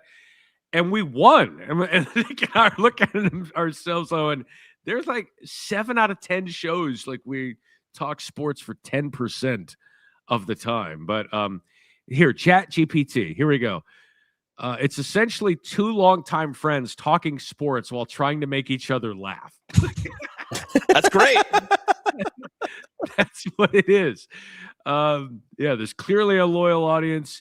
If I had to explain it to someone in one sentence, ChatGPT, quote, Schick and Nick is a sports podcast that uses sports mostly as an excuse for 2 old radio partners and their audience to keep a 17-year collection of inside jokes alive. Thanks, Chat. Like AI is undefeated. Like, this is why I lean on it every single day. Totally accurate and way better than it sounds. Like, they're really like, I get that that's like a dead on description and it does not do it justice whatsoever. Can you send that to me? We're just going to use that for your live intro for the show on Tuesday. That'll be perfect. I'll send you the link to this. I'll copy and paste it. And that'd be perfect. Schick, thank you so much for joining us. We will we'll plug the show and where everybody can find it once again once we get you off here. But I just want to say really appreciate you joining us from the bottom of my heart. I don't have another one to come back with you with. I'll just say, for those of you who don't like the show, sorry about that. Not happy about that. Schick, we'll talk to you later, buddy. We'll see you All right, guys. Thanks. That is Matt Schick from the Schick and Nick show. There's someone that listened to that entire segment and was like, what the hell is what going is on happening right now? The way I would describe Schick and Nick is if you're really into vocal stems, right up your alley. Like, that's just what we do here. I can't wait to voice that Chat GPT for you. It'll be an excuse to keep 17-year-old inside jokes alive. Go to eventbrite.com, search for Schick and Nick 5. You will get golf outing tickets. You will get there's just a handful of tickets left for the live show as well. We'll all be out there. I'll be out at the golf tournament as well. Make sure you get your tickets there. It's going to be a ton of fun. As you can tell, Schick is a ton of fun to be around. Nick's a ton of fun to be around as well. So make sure you get to Eventbrite, search Schick and Nick, and you will get your tickets to both the golf outing and the live event next Tuesday. Coming right up, we'll be here with Brian Edwards from Major Wager. That's Austin. I'm Ravi. It's Hurrdat Sports Live.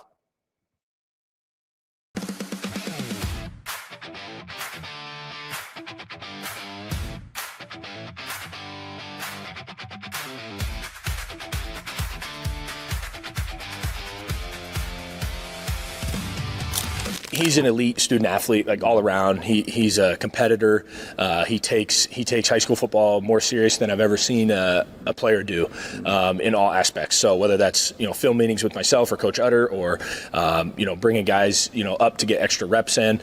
So as far as like building chemistry with new guys and stuff like that, like he's made it happen, and he's done it all the right way, and we're excited to watch him.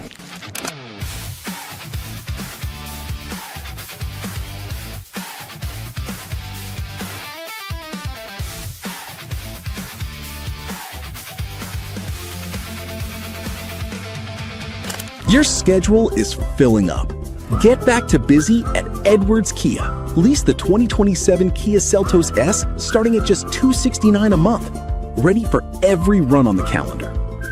2 great leases, 1 less thing to worry about. We've also got the 2026 Kia Sportage EX starting at $249 a month. Don't wait. Get back to busy this August at Edwards Kia.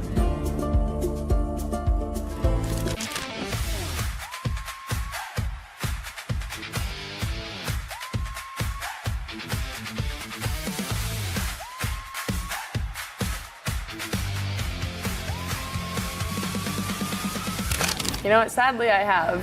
And I actually, my freshman year, I didn't rewatch our game against Texas for a year and a half. Like, I refused to. I don't know why I did, honestly. I only watched certain clips of it. Our Penn State game my sophomore year, I never watched.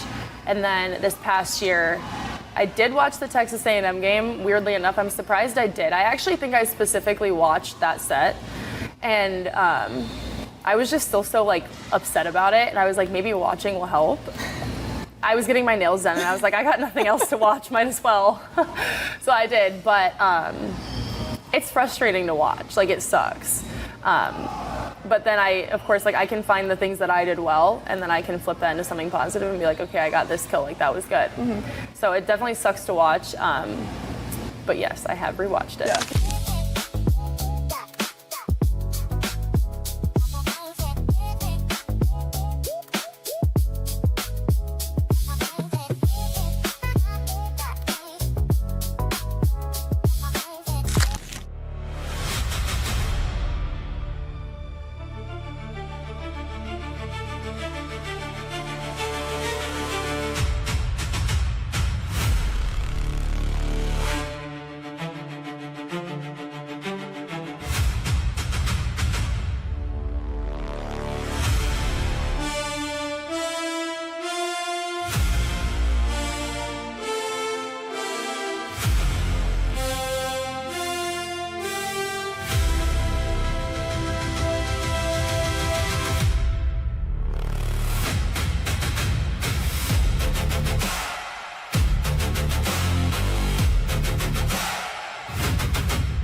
You're listening to Hurrdat Sports Live.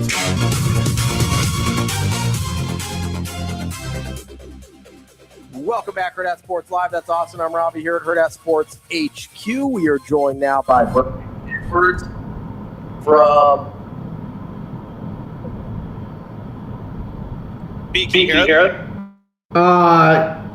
Yeah, I can hear you.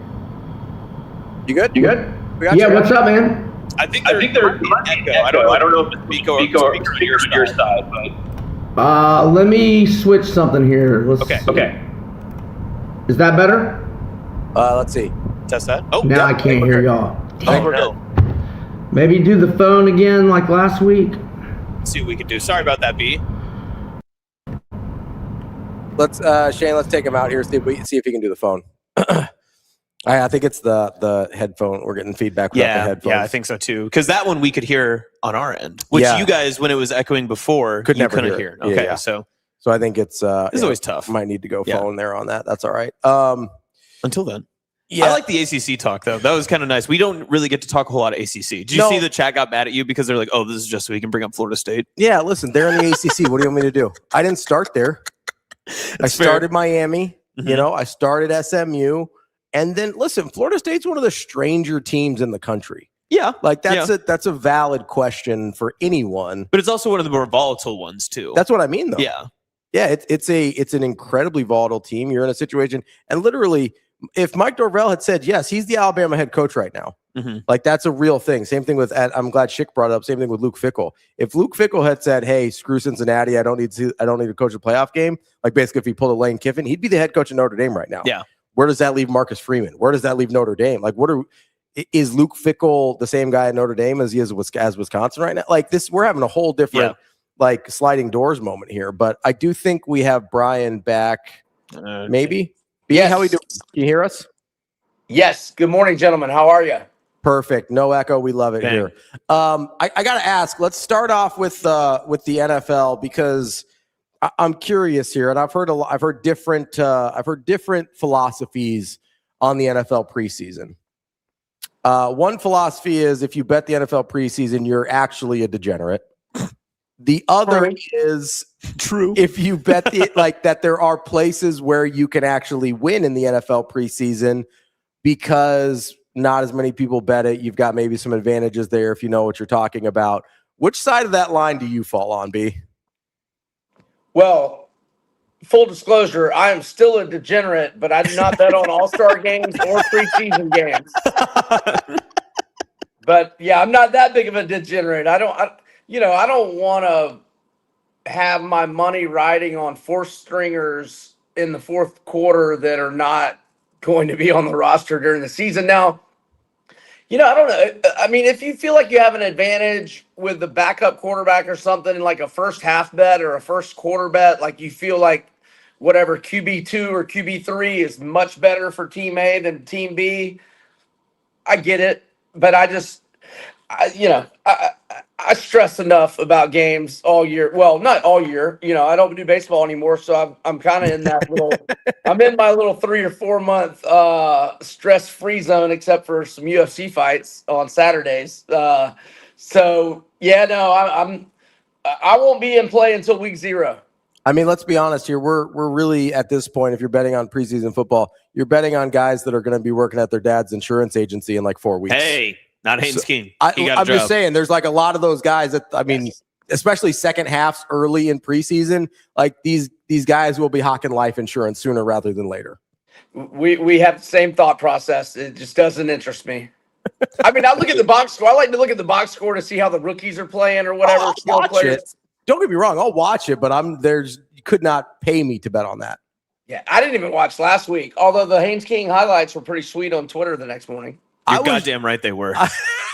Oh, my God. That was incredible. He's a big Panthers fan. No, I'm a big Haynes King guy is what I am now. So. Yeah, me too. I mean, like I used to bet his anytime touchdown and rushing yards prop over pretty much most weeks. He may or may not have bought a Haynes King jersey that night. I'll be honest. I was in it for just watching Carson Beck spin it. Yeah, and I didn't watch it, but I looked at his stats and saw a few highlights on Twitter. It looked like Beck played really well also. Jacoby Brissett's looking over his shoulder. That's the quarterback battle we were all worrying about, right? Yeah, that's the Cardinals 3.5 win total. We're very worried about this year. I know we'll get to Texans here in a second, but with the news that Kyler Murray was officially named the starter in Minnesota, does that change the needle for you at all, or is that just what you expected all along in terms of their win total? 100% expected that. I couldn't believe McCarthy got taken in the first round. I couldn't believe he took my money in that Michigan-Alabama playoff game. I've never been a McCarthy guy, although he did play well in that Alabama game. But yeah, no, doesn't change any. I 1,000,000% expected that. Let's get to the Texans, though. You said you wanted to look at them, the Houston Texans. They're a super interesting one. Obviously, that defense has been really good. Everybody's sort of waiting for C.J. Stroud to recapture his rookie dominance. Hey, was this an outlier? Is this who he really is? That offensive line's been brutal. He's had a ton of injuries with his weapons as well. What do you do with the Houston Texans? It's just all about their defense to me. They had the best defense in the NFL last year. I mean, I thought they were ready to win the Super Bowl last year. I think the defense was ready. C.J. Stroud just played as bad a football as I don't know if I can think of any postseason performance that was more abysmal from a quarterback in my lifetime than what C.J. Stroud did last year at New England. That was so bad. But 10 starters back on the best defense in the NFL. I think it's still the best defense in the NFL. Then you had Clowney last week, and I know Clowney at this stage of his career is obviously not an every down guy, but you put him in pass rush situations, he'll still going to get you a half dozen or so sacks. So love the defense. They really missed Joe Mixon last year. That first year in 2024 when he left the Bengals, he had a great year for them, but was out all of last year. I like the trade for David Montgomery, who's probably having to, split carries with Jahmyr Gibbs, but get the much lesser of the carries. Probably saved him, some wear and tear and injuries in the last couple of years. So I think he's fresh and ready to go and can be a workhorse running back for them. And I know Tank Dell had the horrible injury, but maybe he can contribute a little bit. And but it's really about their defense. And so they were only minus 125 on the over 9.5 like a week ago. It's the overs increased into the minus 145-ish neighborhood. You can go you can go over 10.5 if you want and get around plus 130. I think you can do both and win both. I've got them 10-5 with 2 swing games, but I've got the 2 swing games being Buffalo and Cincinnati at home. They can certainly win either or both of those games. And I've got them losing at Washington in December. But if Jaden Daniels isn't healthy this year or, isn't healthy come December, I would change that to a win. And that, I marked that a loss before the Laramie Tunsil injury in the last 4 or 5 days as well. So I like the Texans over. I like them to win the AFC South, but they're only plus 110, and they update these division odds every week. And they open Buffalo and Cincinnati, albeit at home, and at Indy. I think 2-1 is probably the best you can expect there. So maybe hold off on the plus 110 to win the AFC South because you might get a better price at some point. What's your feeling on Jacksonville, whether they kind of return back a little bit, or do you think this is just who they are with Liam Cohen as their head coach? Well, Cohen obviously had a really good first year. I've just had a decades-long hatred for the Jaguars because all my friends are Jag fans and I'm a Falcons fan. And I bet they're under on their win total religiously and do very well except for last year. But Liam Cohen impressed me last year, and Trevor impressed me last year, especially late in the season. So I don't really know what to do with the Jags this year. I'm not going to bet they're under like I normally do because just a healthy respect for what they did last year. But I still think Houston's a better team and is going to win the division. I'm curious to go back to the Texans part of it, just in the AFC South. Brian, what's your what's your thought on how maybe the season needs to go, or is it maybe just the personal play of CJ Stroud? He still isn't extended for a 5th year. Feels like they're playing that pretty loose right now with what they want to do with him in the future. What kind of season do you think he needs to have, or the team needs to have, for them to continue moving forward with him? Well, he left them no choice on that with the way he played in that playoff game. I mean, their defense, like I said, was ready to win the Super Bowl. The defense played great that day. How many turnovers did he have that day? Like, I think he had 4 or 5, didn't he? 5, I think. Yeah. And I think he fumbled another time or two when they recovered. I mean, he was just so bad. I mean, I know that regular season wise, obviously he had the great rookie year that one of you guys mentioned a minute ago. And he's been, pretty good, really his whole career for the most part. I mean, he had his struggles last year, especially early in the season, but it was just that one. I mean, if you're going to lay a dud like that in the playoffs, how can you be trusted to get a big contract? So I'd take my time with it as well. Not only, I mean, if he has a great regular season, that's one thing, but I got to see how he plays in the playoffs because, I mean, seriously, off the top of your head, can you think of a quarterback that's ever played worse in a postseason game? I mean, I can't think of any performance that bad. I feel like I could name a couple of Texans quarterbacks, actually. Okay. Yates was pretty bad. I think there's been a couple of them in there. I think. I mean, 5 turnovers in a playoff game is that's hard. That's hard to beat. Elite company. Let's move on to college football here. You sent us an early season game. It's NC State and Virginia. That's a week 0 game. So that's just a couple weeks away here. Those are 2 teams that I find very interesting in the ACC. First, let's start with the game itself and how you're looking at that one, and then I kind of want to talk about those 2 teams individually. Yeah, so Virginia is 5.5. Look, Cam Robinson is Virginia's best defensive player. He had 2 pick sixes last year, one that iced the Cal game. Just a elite linebacker, one of the best in the country, and he tore his ACL in the first Duke game, not the ACC championship game, in mid-ish November. Actually, I got the exact date right here. Actually, it was November 15th. And he's practicing on a limited basis right now, but he hasn't been cleared for full contact. And one of their better running backs, Xavier Brown, is also coming back from an ACL in October. So I kind of want to hold off on an opinion on that game until, especially with Robinson, the linebacker for UVA, to know his status on like giving a pick. I mean, I lean Virginia to win because it's at home. They were going to play it in Rio in Brazil, but that fell through.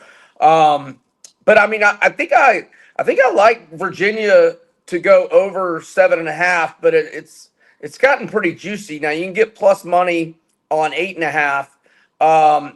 I've got them 6-2 with 4 swing games, but I mean, I think they can win the swing games. I mean, one of them's at FSU, one of them's Cal at home, and they won at Cal last year.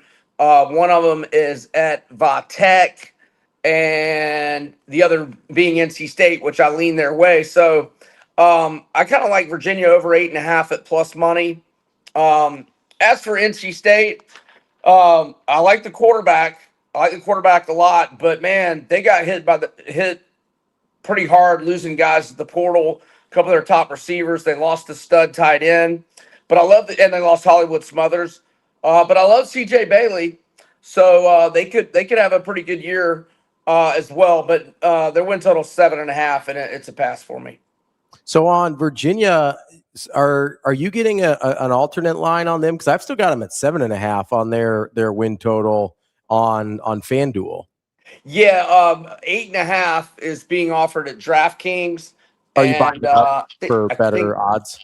Yeah, I think I wrote it down right here. Where did I write it down I thought I wrote it down. I think it's plus 130. Okay, gotcha. Because it is minus 138 on the 7.5. Oh, okay. I thought it was even more juicy on the 7.5. In fact, it was on July 13th. It was minus 168 to the over. Actually, if it's only minus 138 on 7.5 now, I'm fine with that rather than going 8.5 for plus money. I was gonna say that. I would say 7.5 seems pretty. That seems pretty doable. I mean, that's real doable. Yeah, and minus 138 is a big difference from minus 168. 100%. That is our guy, Brian Edwards, Major Wager Beat. Appreciate the time as always. Good stuff. We'll talk to you next week. Thanks, fellas. Y'all have a good one. Thanks, Brian. That is Brian Edwards from Major Wager. We will be right back. Michael Bruntz from Husker 24/7 right after this here on Hurrdat Sports Live.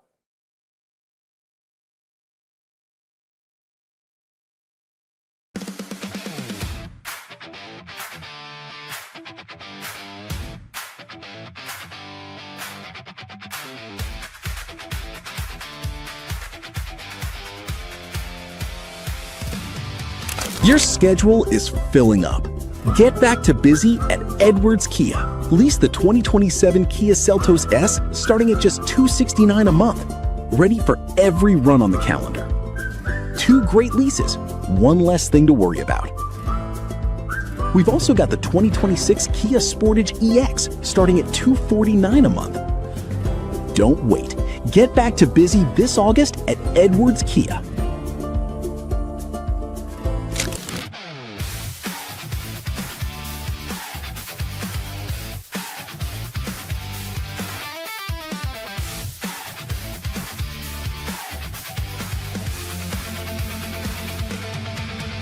I can feel his passion for kids, his passion for football, how much he knew. He has great access because he's been to so many different places. But I was like, I would hire that guy someday. I had brought him in, whatever role, whether it's working with running backs or tight ends, he does it. Just things that I did for 3 years. Now I was able to pass them off to somebody. I couldn't think of anyone better than Jamar.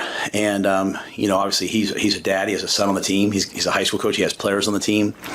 He played Division I football, went to Oklahoma. And when he speaks, the players stop and listen. So it's not a title, it's a role. And I think that's a big difference. A lot of people give guys titles. This is a role, and it's got real teeth to it, and he's doing a great job.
I can say a lot about Owen. Bro, he's a LB freak. I ain't never seen nobody like him. Owen, nice. I like how he communicate on the field. On the field, off the field, he stay on top of everybody. He a leader. He's one of those guys that if there's 8 reps in a period or 10 reps in a period or 4 reps in a period, he's going to ask for more. He's in here day in, day out. He done watched every film, on the teams that we played. And it's just his knowledge on the game is just outstanding. I ain't never seen nothing like it. He wants to go good on good. He just loves to play football. He's a guy that if I'm away, he'll text me a question about, hey, I'm watching this NFL training camp and they're doing this, he just loves football. Owen has never been the loudest person from a leadership perspective, but he's the number one person you look at for how you go about your business and execute. The players respect him and appreciate him.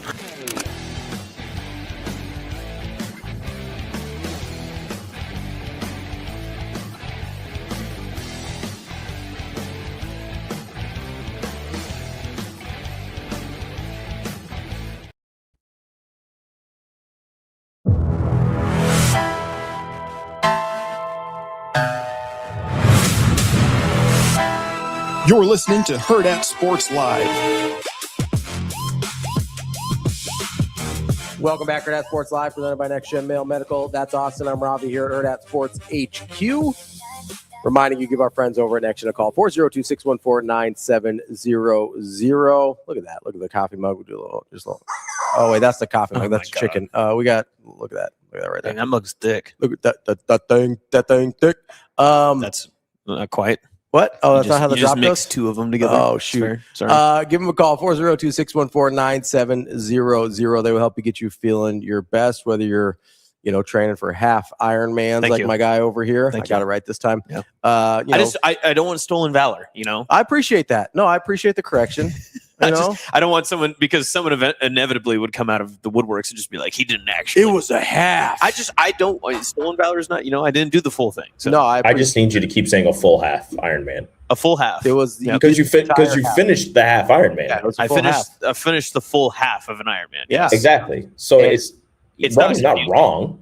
No, it's a full half. Full half. You did a great job. If you need to finish a full half or a full Ironman or whatever, Next Gen's got you covered. 402-614-9700. They can help you out with hormone replacement for men and women.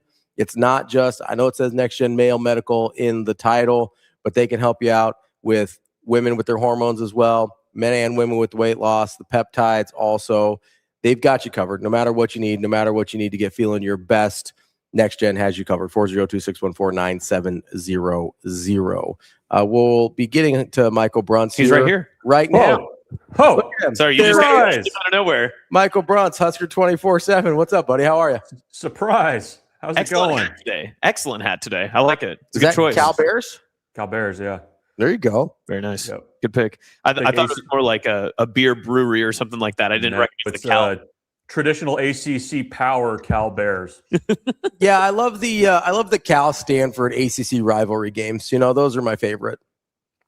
The two things that I appreciate about them being in the ACC now, well, actually it's just one, but kind of tangentially related, was when they, for the ACC baseball tournament, they ship everybody. It's like in Charlotte, and I'm pretty sure that like Cal was there in Charlotte, and they played in the very first game of the tournament, and were like eliminated by lunch. Like people were still like on their first mimosa, and they were already like probably headed back to the airport to go home. So it's that those two schools being in that conference are, probably the peak stupidity for the realignment era, which I love. But anyways, okay, what are you guys talking about? Well, now I want to talk about this because now I'm curious. Just because, so take me back to pre-realignment, all the major stuff, right? Like Nebraska, the Big Ten, all that sort of stuff. Is there one maybe matchup? Is there something that you miss the most? Maybe let's stick with the Pac-12. Like, is there a Pac-12 reference that you miss the most? Well, true Pac-12 after dark. Right. There was nothing better than mainlining Washington State and Oregon State or something, kicking off at 10 Central. But you're kind of getting that back now with the new shakeup. I'm still trying to learn who's in the Mountain West and who's in the Pac-12 and if it really matters. I don't know that it does, but I do. That's I missed that a little bit. I don't think not much else. I mean, I talked to Steve Merrick about this a lot, that there's nothing better than being tucked into bed on a Saturday night than Petros Papadakis calling a Pac-12 game, and we don't get that anymore. Wow. So it's too bad. It is too bad. I didn't think we'd get a Petros Papadakis reference today, but here we are. Were you a big Pros versus Joes guy? Oh, that's there's if you put that on TV still, it might be on TV. I don't know, like some like third level network or whatever. I would watch that for sure. Even the older ones, I would watch. I think, but so you probably can't do those anymore. Like it feels like everybody's a little too woke, kind of uptight about that stuff. You can't have expensive contract athletes running around with people like me. Well, they were all retired, right? Still, not all of them. They had like not all of them. Some of them were still lighting people up. I mean, they had Ndamukong Suh hit somebody because they measured everything in trains. No, that's sports science, not science. Pros versus Joes. Oh, sorry. Rico, come on. Wow, what a noob. That's a really bad look for you. That's embarrassing. R.I.P. John Brinkus. They had Larry Fitzgerald on Pros versus Joes once. No, again, that's sports science. He wasn't retired during the show. They didn't have all retired. They had some active. They had to be retired because they're contracts. Guys, let's not fight in front of Michael.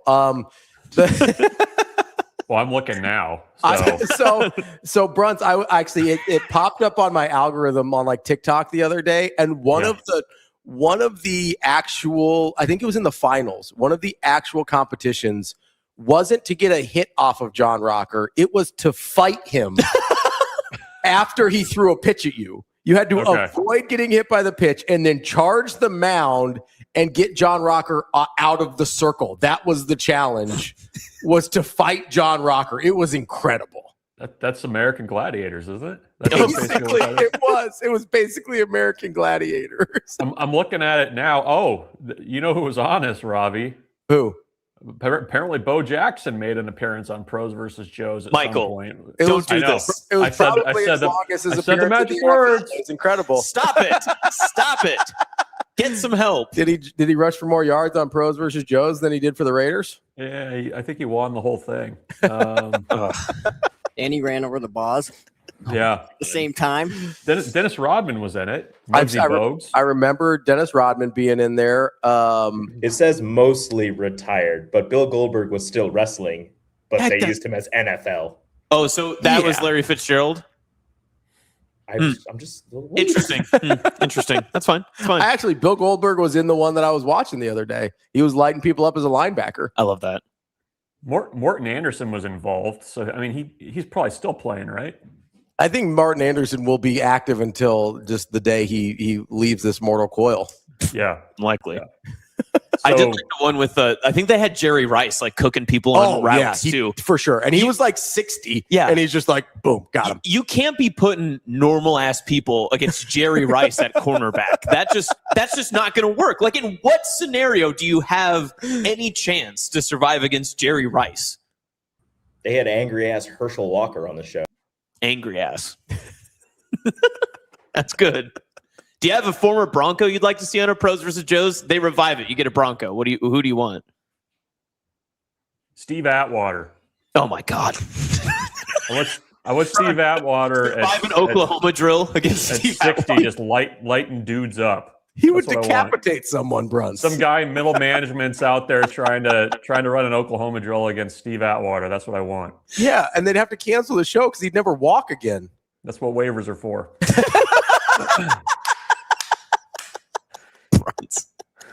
All right, Bruntz. Did you have to sign any waivers at open practice this week, or NDAs maybe? Yeah, were you safe that far back from the action that was going on? No, they don't get after us in quite the same way that Colorado's apparently telling their people to not report on things. But what was it? So no NDA. I didn't sign anything. What was there? You want to know what I thought? What are you talking here? No, yeah. Give me. I'm curious, honestly, just about because you only really saw the individual drills. You didn't see anything like full team action. Was there a position group that stood out to you the most, or the one that you spent a little bit more time watching? Yeah, offensive and defensive lines. I was very curious about. By the way, Bill Romanowski was actually on Pros versus Joes. I see people talking about that in the comments, but I was focused on the lines. Like, I wanted to see, the big topic of conversation, I think in the offseason, rightfully so, has been, what this offensive line is going to be and what they're going to look like. I'm still willing to go with the conversation that, that they have the potential to kind of drive the bus for the offense. Defensive line, Matt Rule said, you want to get to hopefully 10 guys that you can rotate up front. Rob Orch said he wants 6 in the middle that they can rotate.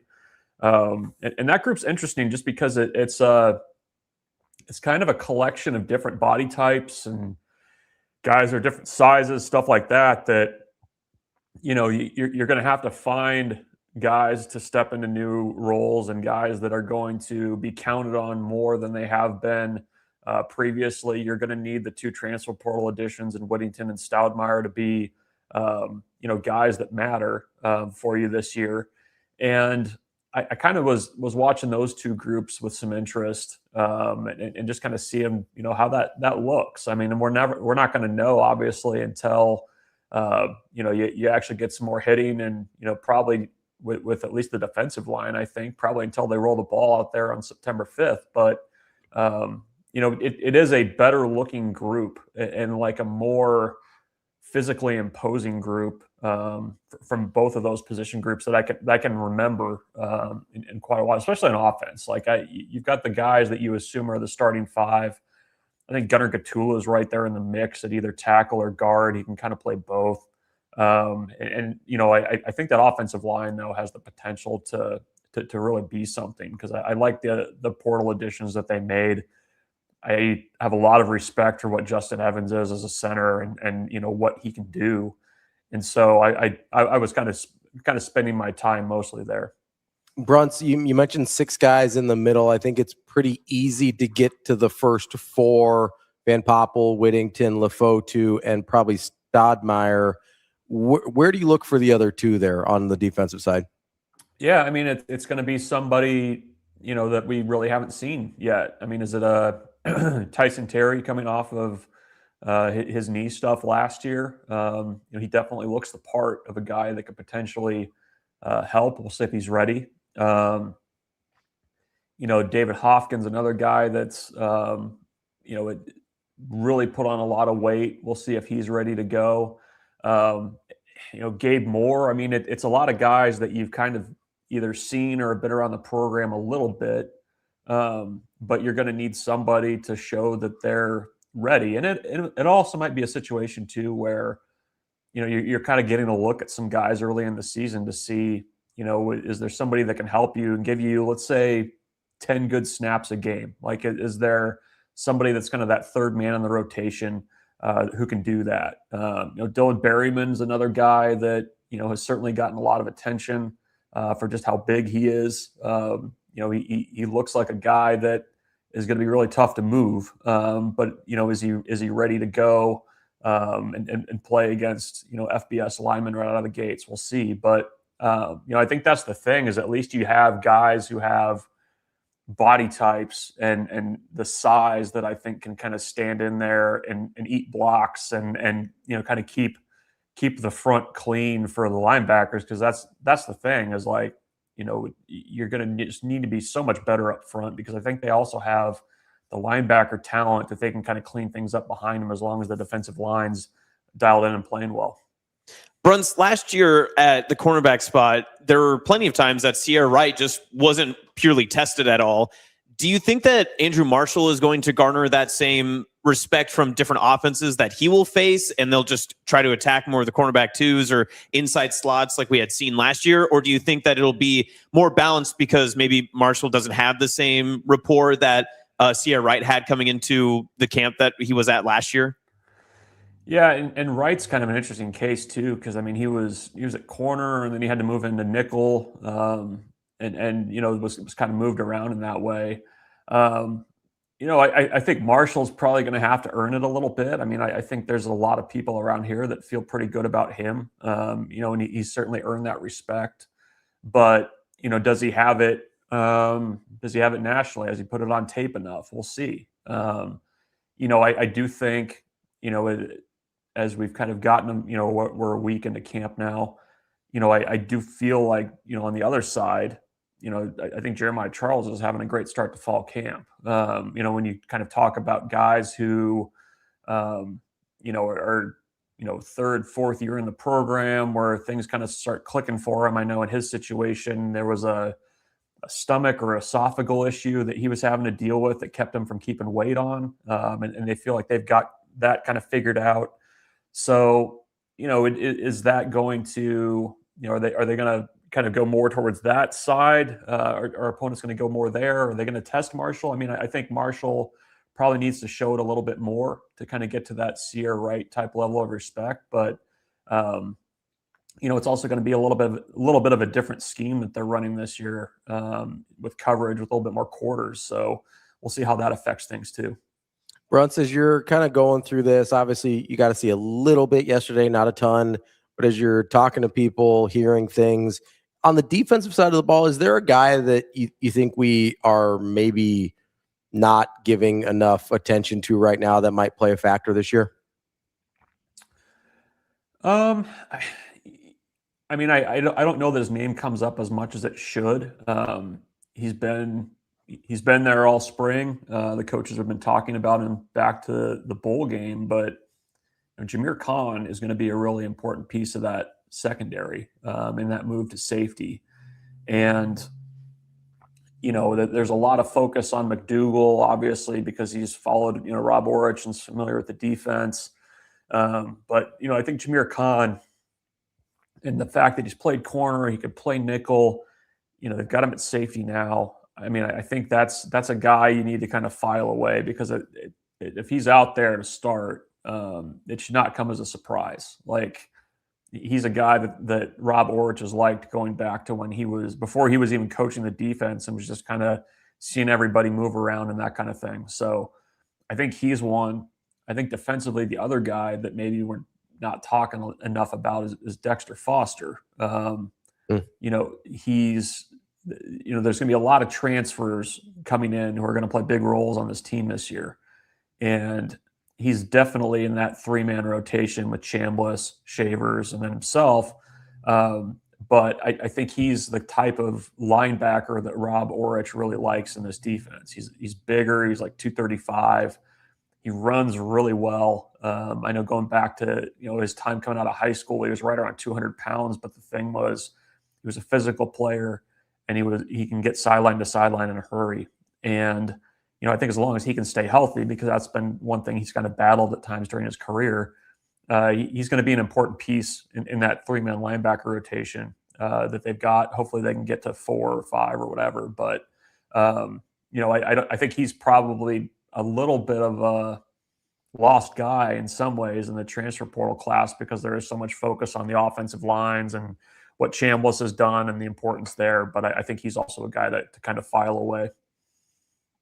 Bruntz, on the defensive side, do you have more, in terms of starters, do you have more questions and question marks to answer on who will be filling spots for that week 1 matchup? Or do you think that there are more like guarantees, guys that you would feel comfortable putting in pen right now at a starting lineup?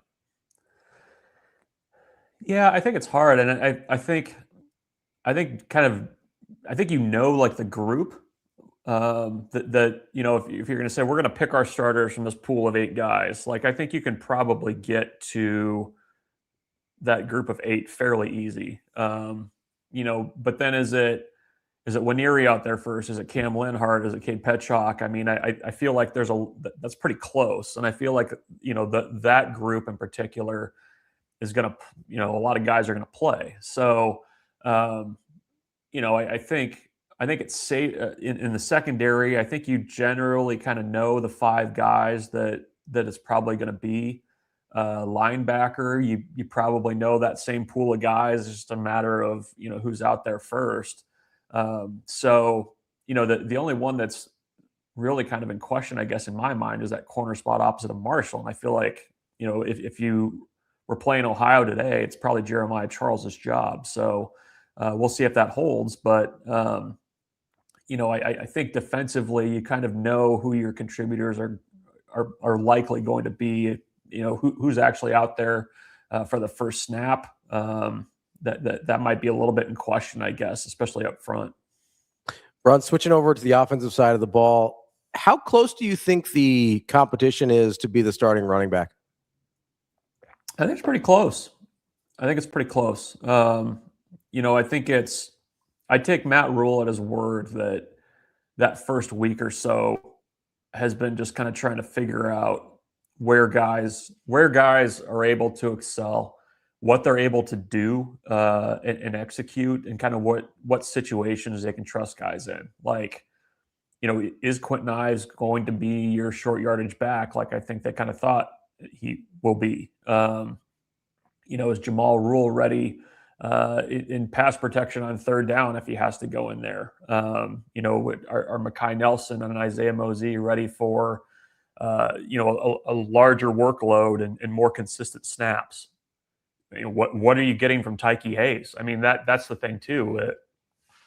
As much as the conversation is this guy coming from Penn State via Iowa Western, great addition, I think, in July, but Nebraska really hadn't spent much time with him before fall camp started. So kind of getting to know what he can do well. And I don't know. I mean, I've said this, and I still think it's true. I mean, I think that kind of how that everything shakes out, how the carries are divvied up.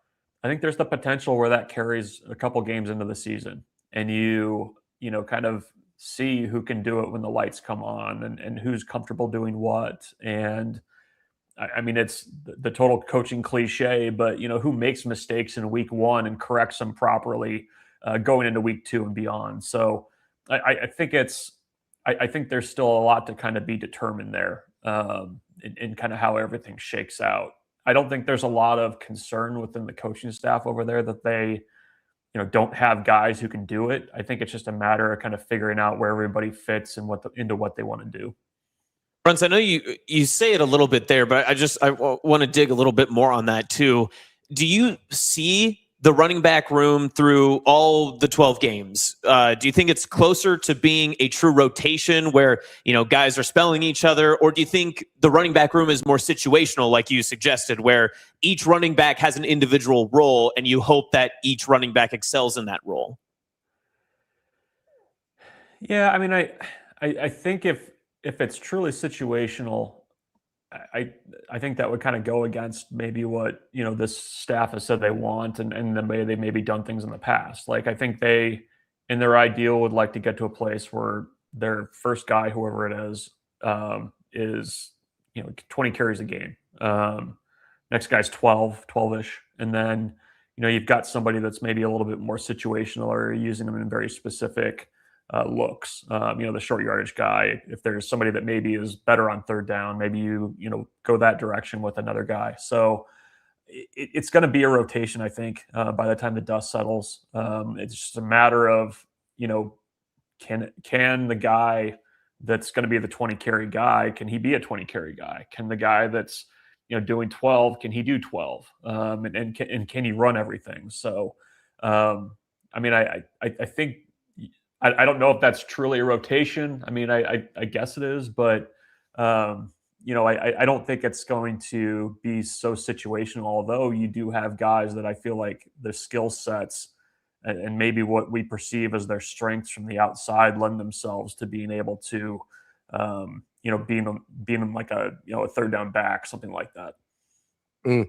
Bruntz, last thing from me here.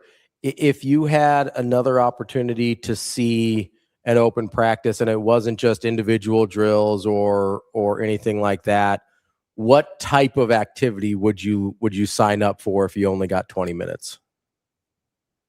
I mean, I would like to see the lines go against each other. I mean, we saw some one-on-ones on Tuesday, and I mean, you kind of get a picture of that, of what that looks like. But, to me, so much of this team is going to be, what can you get done up front, both on offense and defense. And, it is a little bit more of a veteran group on offense. So you would expect, at least early on, that they would kind of have the upper hand there. But I would want to see, that those guys going against one another, just to see how that looks. Because it is especially on offense, a bigger and more physical, and I think more agile and mobile line than maybe what I can remember there being in a while. So, I think they're trending in the right direction there, but I think I'd like to see kind of how that looks, all 5 of them going against Nebraska's front on defense. That is Michael Bruntz, Husker 24/7. Bruntz, appreciate the time as always. Good stuff. We'll talk to you next week. Yep. Take care, guys. Thanks, Bruntz. That is Michael Bruntz, Husker 24/7. We will be right back. More Hurrdat Sports Live right after this.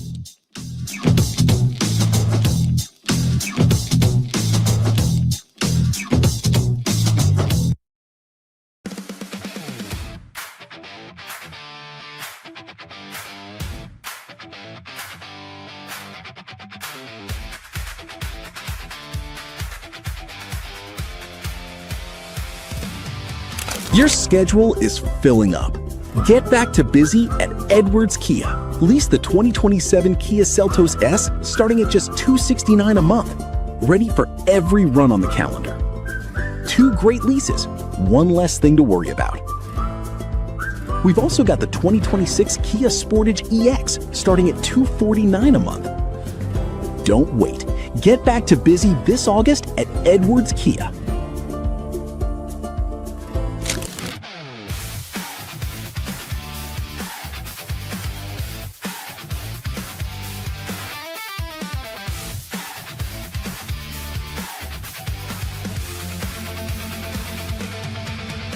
I could feel his passion for kids, his passion for football, how much he knew. He has great access because he's been to so many different places. But I was like, I would hire that guy someday. I have brought him in, whatever role, whether it's working with running backs or tight ends, he does it. Just things that I did for 3 years. Now I was able to pass them off to somebody. I couldn't think of anyone better than Jamar. And, obviously he's a dad. He has a son on the team. He's a high school coach. He has players on the team. He played Division I football, went to Oklahoma. And when he speaks, the players stop and listen. So it's not a title, it's a role. And I think that's a big difference. A lot of people give guys titles. This is a role, and it's got real teeth to it. And he's doing a great job.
I can say a lot about Owen. Bro, he's a LB freak. I ain't never seen nobody like him. Owen, nice. I like how he communicate on the field. On the field, off the field, he stay on top of everybody. He a leader. He's one of those guys that if there's 8 reps in a period or 10 reps in a period or 4 reps in a period, he's going to ask for more. He's in here day in, day out. He done watched every film, on the teams that we played. And it's just his knowledge on the game is just outstanding. I ain't never seen nothing like it. He wants to go good on good. He just loves to play football. He's a guy that if I'm away, he'll text me a question about, hey, I'm watching this NFL training camp and they're doing this, he just loves football. Owen has never been the loudest person from a leadership perspective, but he's the number one person you look at for how you go about your business and execute. The players respect him and appreciate him.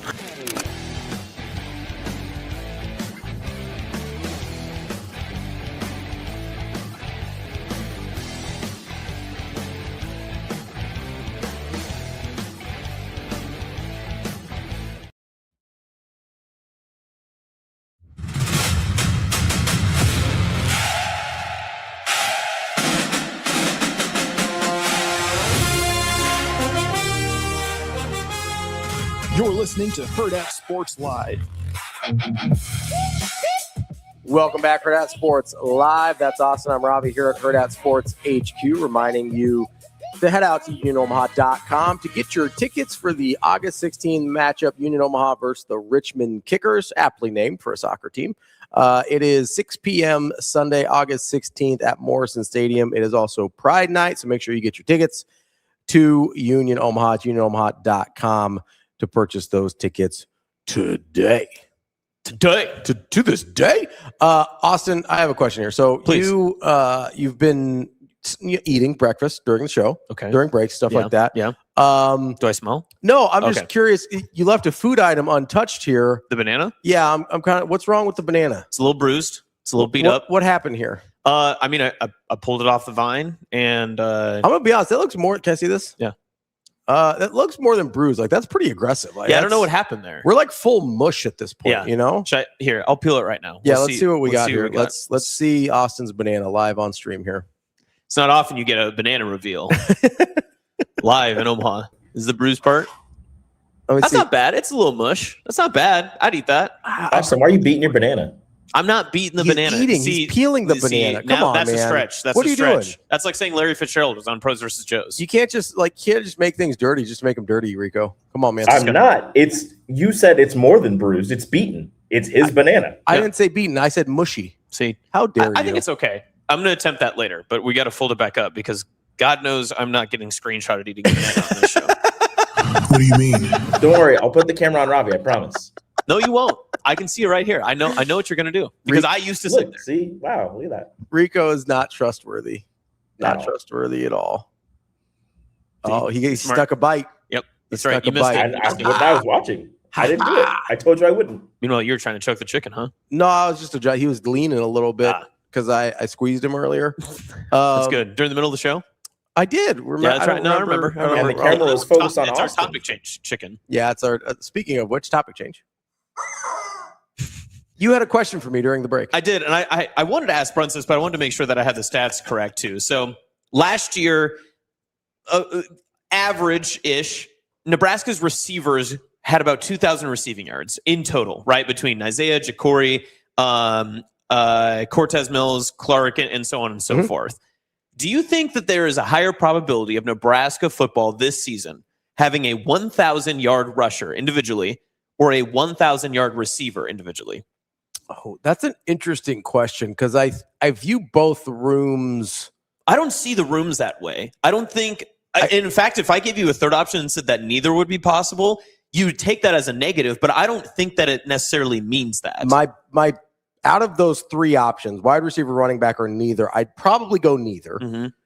But it's because I see the rooms as we say by committee is kind of a negative thing. Sometimes I'll say collaborative. If I said like 800-yard receiver, would that? Yes. Because a 1,000-yard receiver, notably in Nebraska's history, is historic. Yeah. So if I bumped it down to like 800 think yards. just like the one time.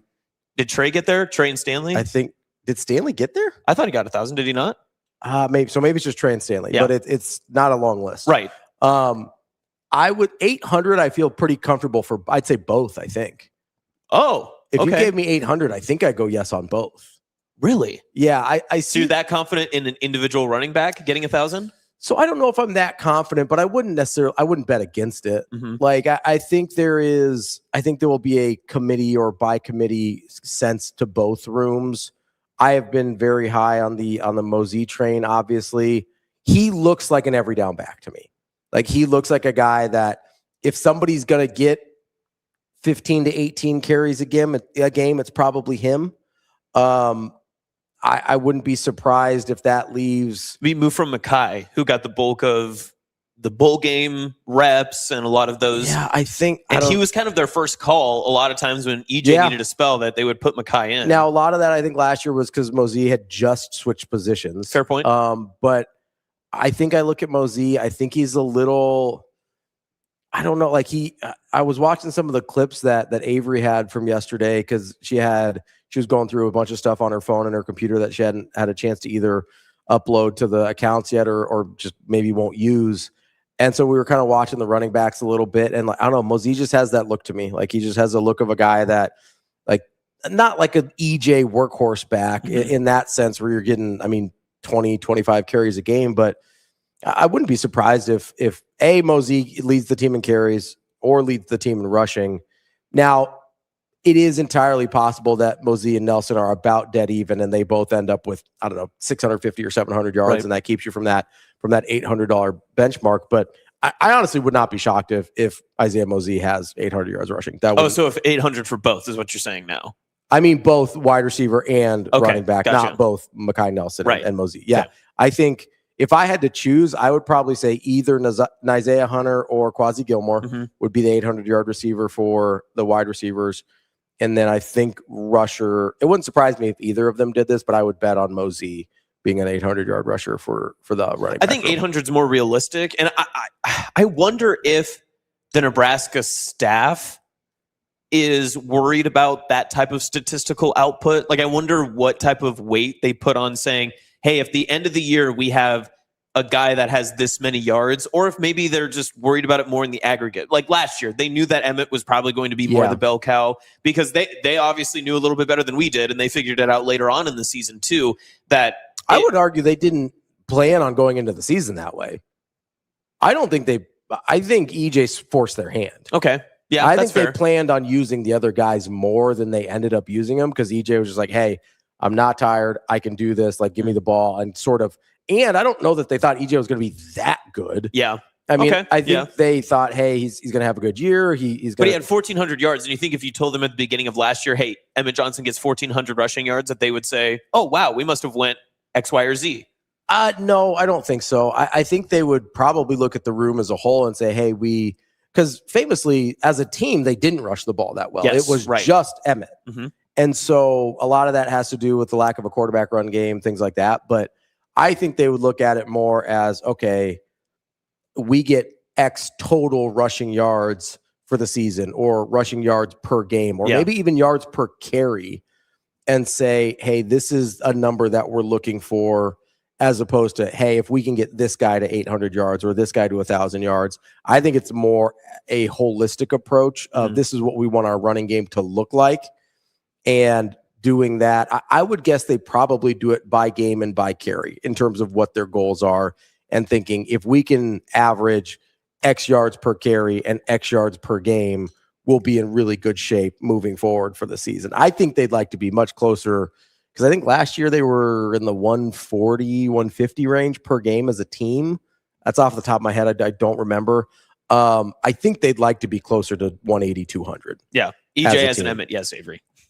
Yes. EJ as an Emmett. We get caught up with that sometimes, Barthel. Yes. Yeah. How dare he? Although we did see, I think she had a clip. I don't know if it went on the socials or not. She did have a clip of like Barthel running. Like, was he getting in it? Yeah, he like was in a drill, and I was like, "All right, EJ, I see you." He still have the juice.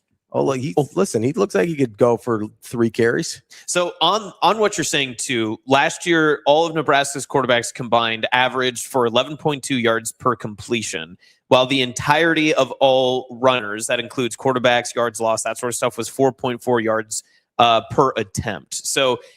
Listen, 4.5, if you can get closer to 5, you're feeling really excellent. But again, like the standard is pretty much 4, and you feel good about that. Anything lower than that, people have a lot of concerns. So the standard for like an individual is 4. For a team, I think you need it to be higher than that. I think for a team, I think like 4.8 to 5.2 is where you start to have like a really good rushing offense in general. But again, a lot of these stats are conflated because you had 87 negative rushing yards from a quarterback that were from sacks. Yeah. So that makes a big difference. Just from Statue Raiola back there. Listen, I wasn't going to bring up his name. What? I wasn't going to bring up his name. He was the quarterback last year. What do you want me to do? But again, 11.2 yards per reception, the 4.4 yards per attempt.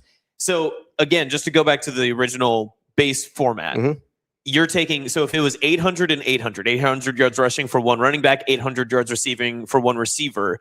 If I had to pick one, I'd go receiver, but I think I'd pick both. Okay. And you would go with Mosey as the running back. I think so. Okay. I wouldn't fight anybody on Nelson. I understand I've sort of been the Mosey homer since he got on campus, but I think that's how I would think it would go. I don't know that for sure. And I asked Bruntz this too, but I think it's very, very interesting. I'm very curious to see how it comes out. And I think we will learn a little bit more, and it will expose itself in those first 3 non-conference games about how they want the running backs to work. Because part of it is the hot hand theory, right? That if someone is running well, you keep running them. You never pull a running back that has a good workflow, that is getting a lot of carries, builds up some momentum.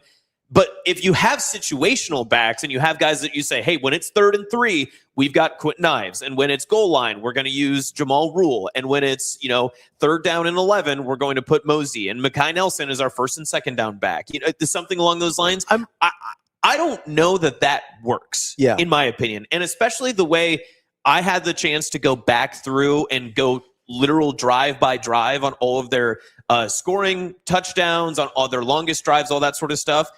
I found it very surprising from a year ago how often the team would put in a Mekhi Nelson or put in Mosey, but especially Nelson, just to get him a few touches. And it got me curious as to wondering, because there are some backs like this. We see it at the NFL level. I've seen it at the high school level, college level especially. There are just some backs that need 8 to 10 carries just to kind of get into the flow of the game and get moving. There are some backs that are great on just one-offs or they get moving.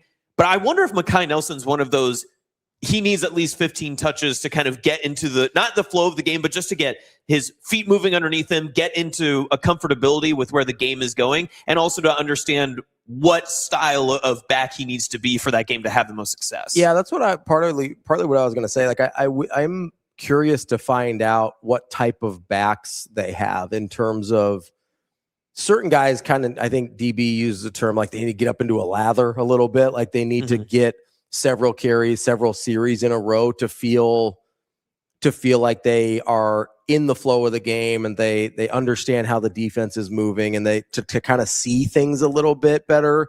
They need to be in the game a little bit. And some guys you can toss in there for a couple carries at a time. They're good to go. They run their play, they execute, they're in, they're out, whatever.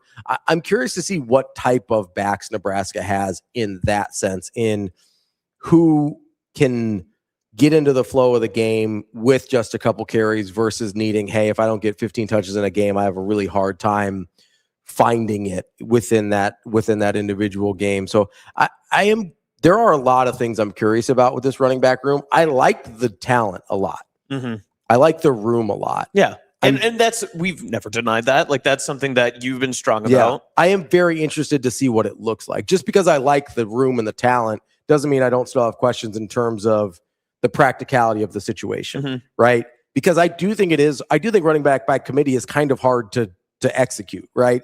I think it's hard to get everybody the touches that you think they deserve while still not interrupting somebody's rhythm or whatever. Like, it's I think in general, very rhythm-based position. Same thing with quarterback. Spurrier used to throw the quarterbacks in and out all the time. He famously would basically rotate every series with his quarterbacks. I find that an incredibly hard way to go about your business, right? Like, that is just that's an option for me that is really not ideal. So I'm curious what that looks like, both for the running backs themselves and for the play calling of Dana Holgorsen, just to see, hey, this is what these guys are comfortable doing, and this is how, just like maximizing what I think that talent actually is I think going to be really interesting. Like, for whatever the talent is in the room, which I think is high. For running backs. Yes, I do think it's really interesting, and I do think there's still a lot of questions on how that's going to look on a practical application. It's funny that you mentioned that too, because I'm sure this has been brought up before, so nobody fight me about this, but we have been so hung up, collectively, fan base wise, we've been so hung up on who's running back one, how are they going to fit? And even the question that came up today and how we're discussing it now, we don't ask those same questions about the receivers. And it feels like the receivers are a more guarantee on, we know what the production is, we know that they are quality players. The biggest question is, okay, how are you going to get the ball to all these great players? But we don't question situationally how you use Ja'Cory Barney or Isaiah Hunter or Quasi Gilmer. We don't question that sort of it, but we worry more about the running back. I understand different positions. It's easier to get the ball to your running back because it's a simple handoff. Sometimes you have to get creative with your receivers. But I wonder if that is a question that's arising a little bit with Dana Holgorsen, and something that he even talked a little bit about when he did his interview with the Husker Radio Network last week about, we've got some guys that we want to get involved. We just have to find the way to get them involved. And I think that's what makes this question about 800 receiving yards or 1,000 receiving yards so unique, because I don't know that the offense is at its best fit if Nebraska's primarily relying on one of those guys to make plays continually. I think that they are strong enough and deep enough that you can do different things with them. And if a defense wants to take away an Isaiah Hunter on screen routes and some intermediate passes, Ja'Cory Barney should be your guy that you can beat over the top. And how does Quasi Gilmer fit into that? How does Luke Lindenmeyer fit into that conversation? What about Clint Clark? Exactly. Clint Clark, And even in that sense too, I think the running backs as receiving threats could be maybe even a bigger part of the game than we consider. And I think that's where Mosey fits in as well too, especially with that dynamic threat that he could play all three downs. Maybe, I don't know what his pass protection looks like personally, but if you're certainly the wide receiver threat. Yeah, if you're going to put five guys out in a route, you probably want Mosey out there. Yeah, I think it's going to be really interesting to see. Part of the difference with wide receivers, right, is that since we see those guys on the field, we don't stress as much about like, well, who's wide receiver one, who's the first option on this particular play versus who's the second or third, because you have the opportunity to have multiple guys on the field at the same time. And it really is kind of a what the defense gives you situation. I think we focus on the running backs because it feels like a more deliberate and intentional decision to say, hey, this guy is going to get these carries and this guy is going to get these carries versus, Wide receiver, it's, hey, what's out there? Who's open? We got multiple guys on the field. Any of them anybody could get the ball at any given time. I do think the other part of this in talking about trying to get certain guys the ball in certain situations, part of this is with the RPO game that I think we're going to see quite a bit more of this year, because Calandria offers you kind of get two players in one compared to last year. Yeah. You have a running threat at quarterback that you didn't have in the past. I do think that does alter sort of the way we have to look at carries being distributed or getting the ball out, like a pass run split as well, because legitimately in those situations, you're reading whether I'm going to run or throw in the moment based on what the defense is showing you, right? So if they're showing extra man in the box, typically you pull it and throw. If they are staying in their coverages, you let the running back take the ball and go out there. So I think we get caught up sometimes on ratios and things like that, because like, well, they threw the ball 40 times a day and only ran it 25 or whatever. And I think we have to be a little bit more nuanced in that because of the nature of RPO systems, because of the nature of having a mobile quarterback where it's like, hey, that's a called pass play. They went into a man-to-man. Everybody had their back to him, so he took off. Like, that's a called pass play, though. You know what I mean? Like, it goes down in the box score as a run, but it's a called pass play. Or with the RPOs where you go, hey, Dana doesn't know what they're going to do in that situation.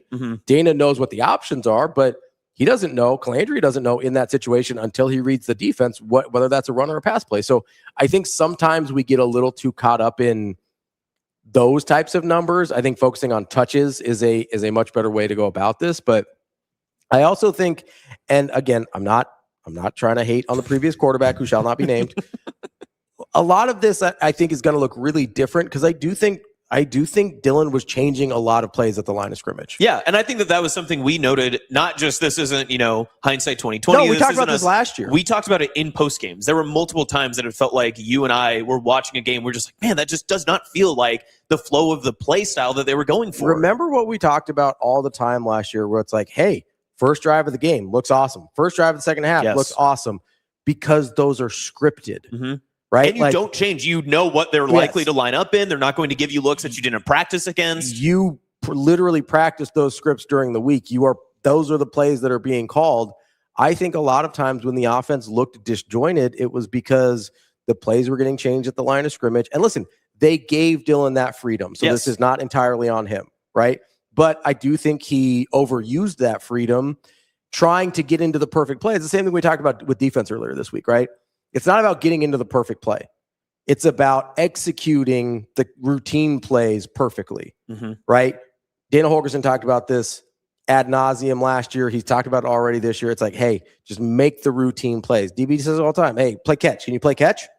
Because that's what'll beat you, right? If you can play catch consistently, if you can execute your routine plays consistently, you'll win football games. Yeah, normally speaking, again, if you look at 2-minute drives at the NFL or college football, a quarterback's best option are not trick plays. They are not fancy double move schemes. They're not something that is opened up. 2-minute drives are essentially like, I got to get the ball to an open space. I find an open guy and we get it there. That's what it is. And I think that's the purest form of saying we got to see ball, get ball offensively, right? Like get the ball to your guy as quickly as you can.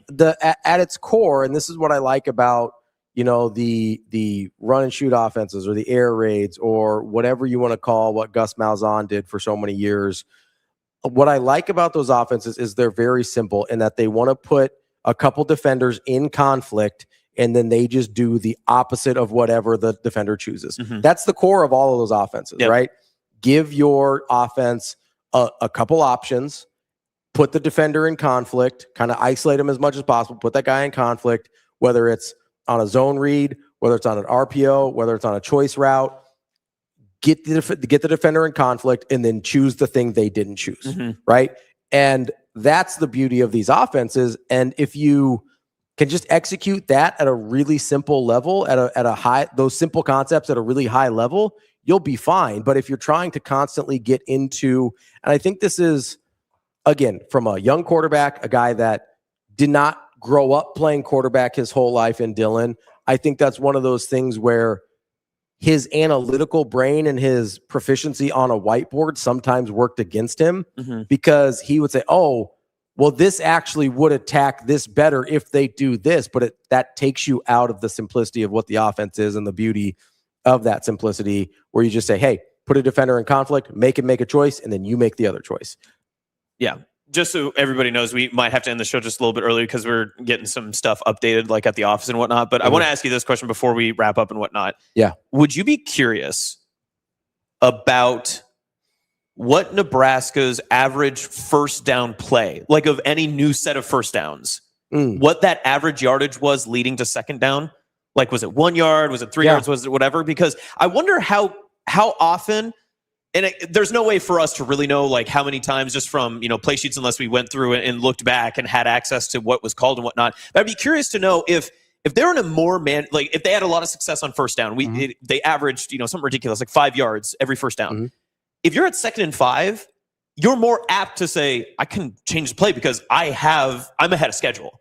I can try to take a bigger risk. I can try to get a first down. I'm not trying to get to 3rd and 1 or 3rd and 2. I'm trying to, maybe see something bigger because 3rd and manageable is easy. Yeah. Nebraska, especially in the second half of the season and in some notable conference games, were not great at 3rd down and mediums. Yeah. It felt like they could really only get 3rd and long multiple times. And then in 3rd and short, I don't think that they were in that opportunity all that often.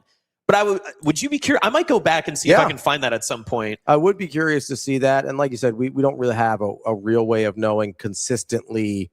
Obviously, we can see when the quarterback is making calls at the line of scrimmage, but we don't know if he's just changing his protection versus actually changing the play or whatever else.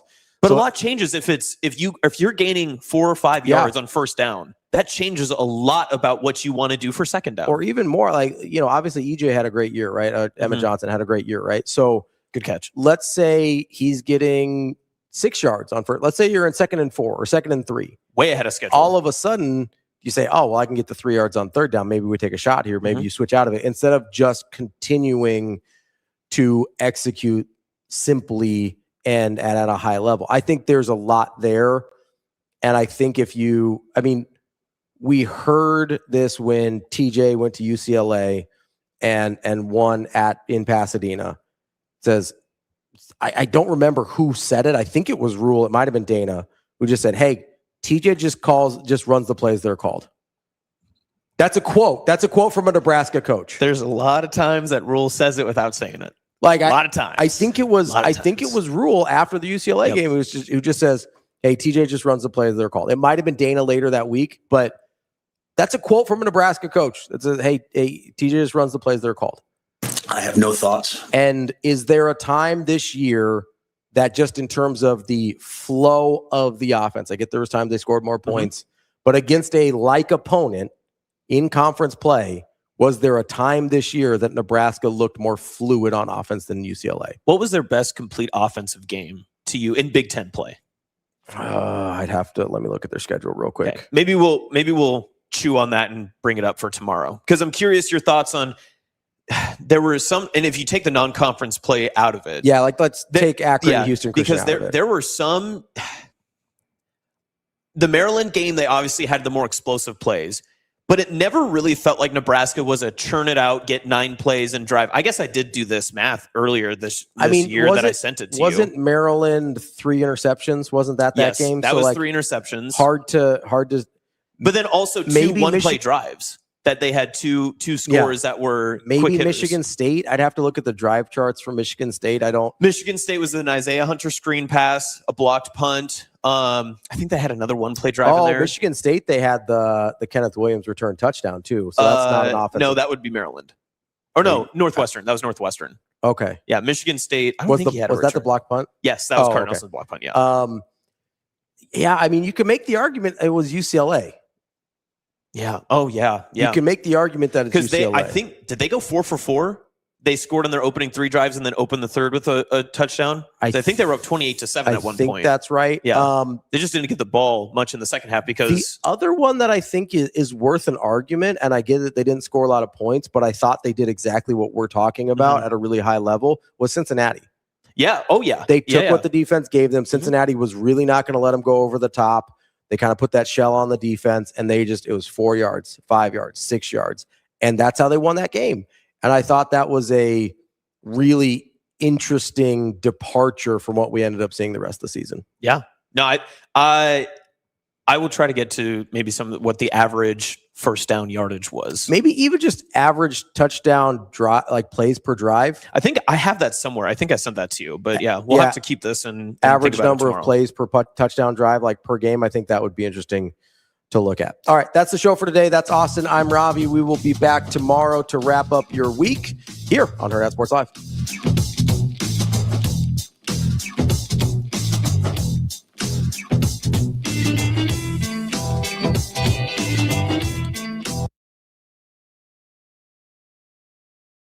See you. Have a good day. Love you.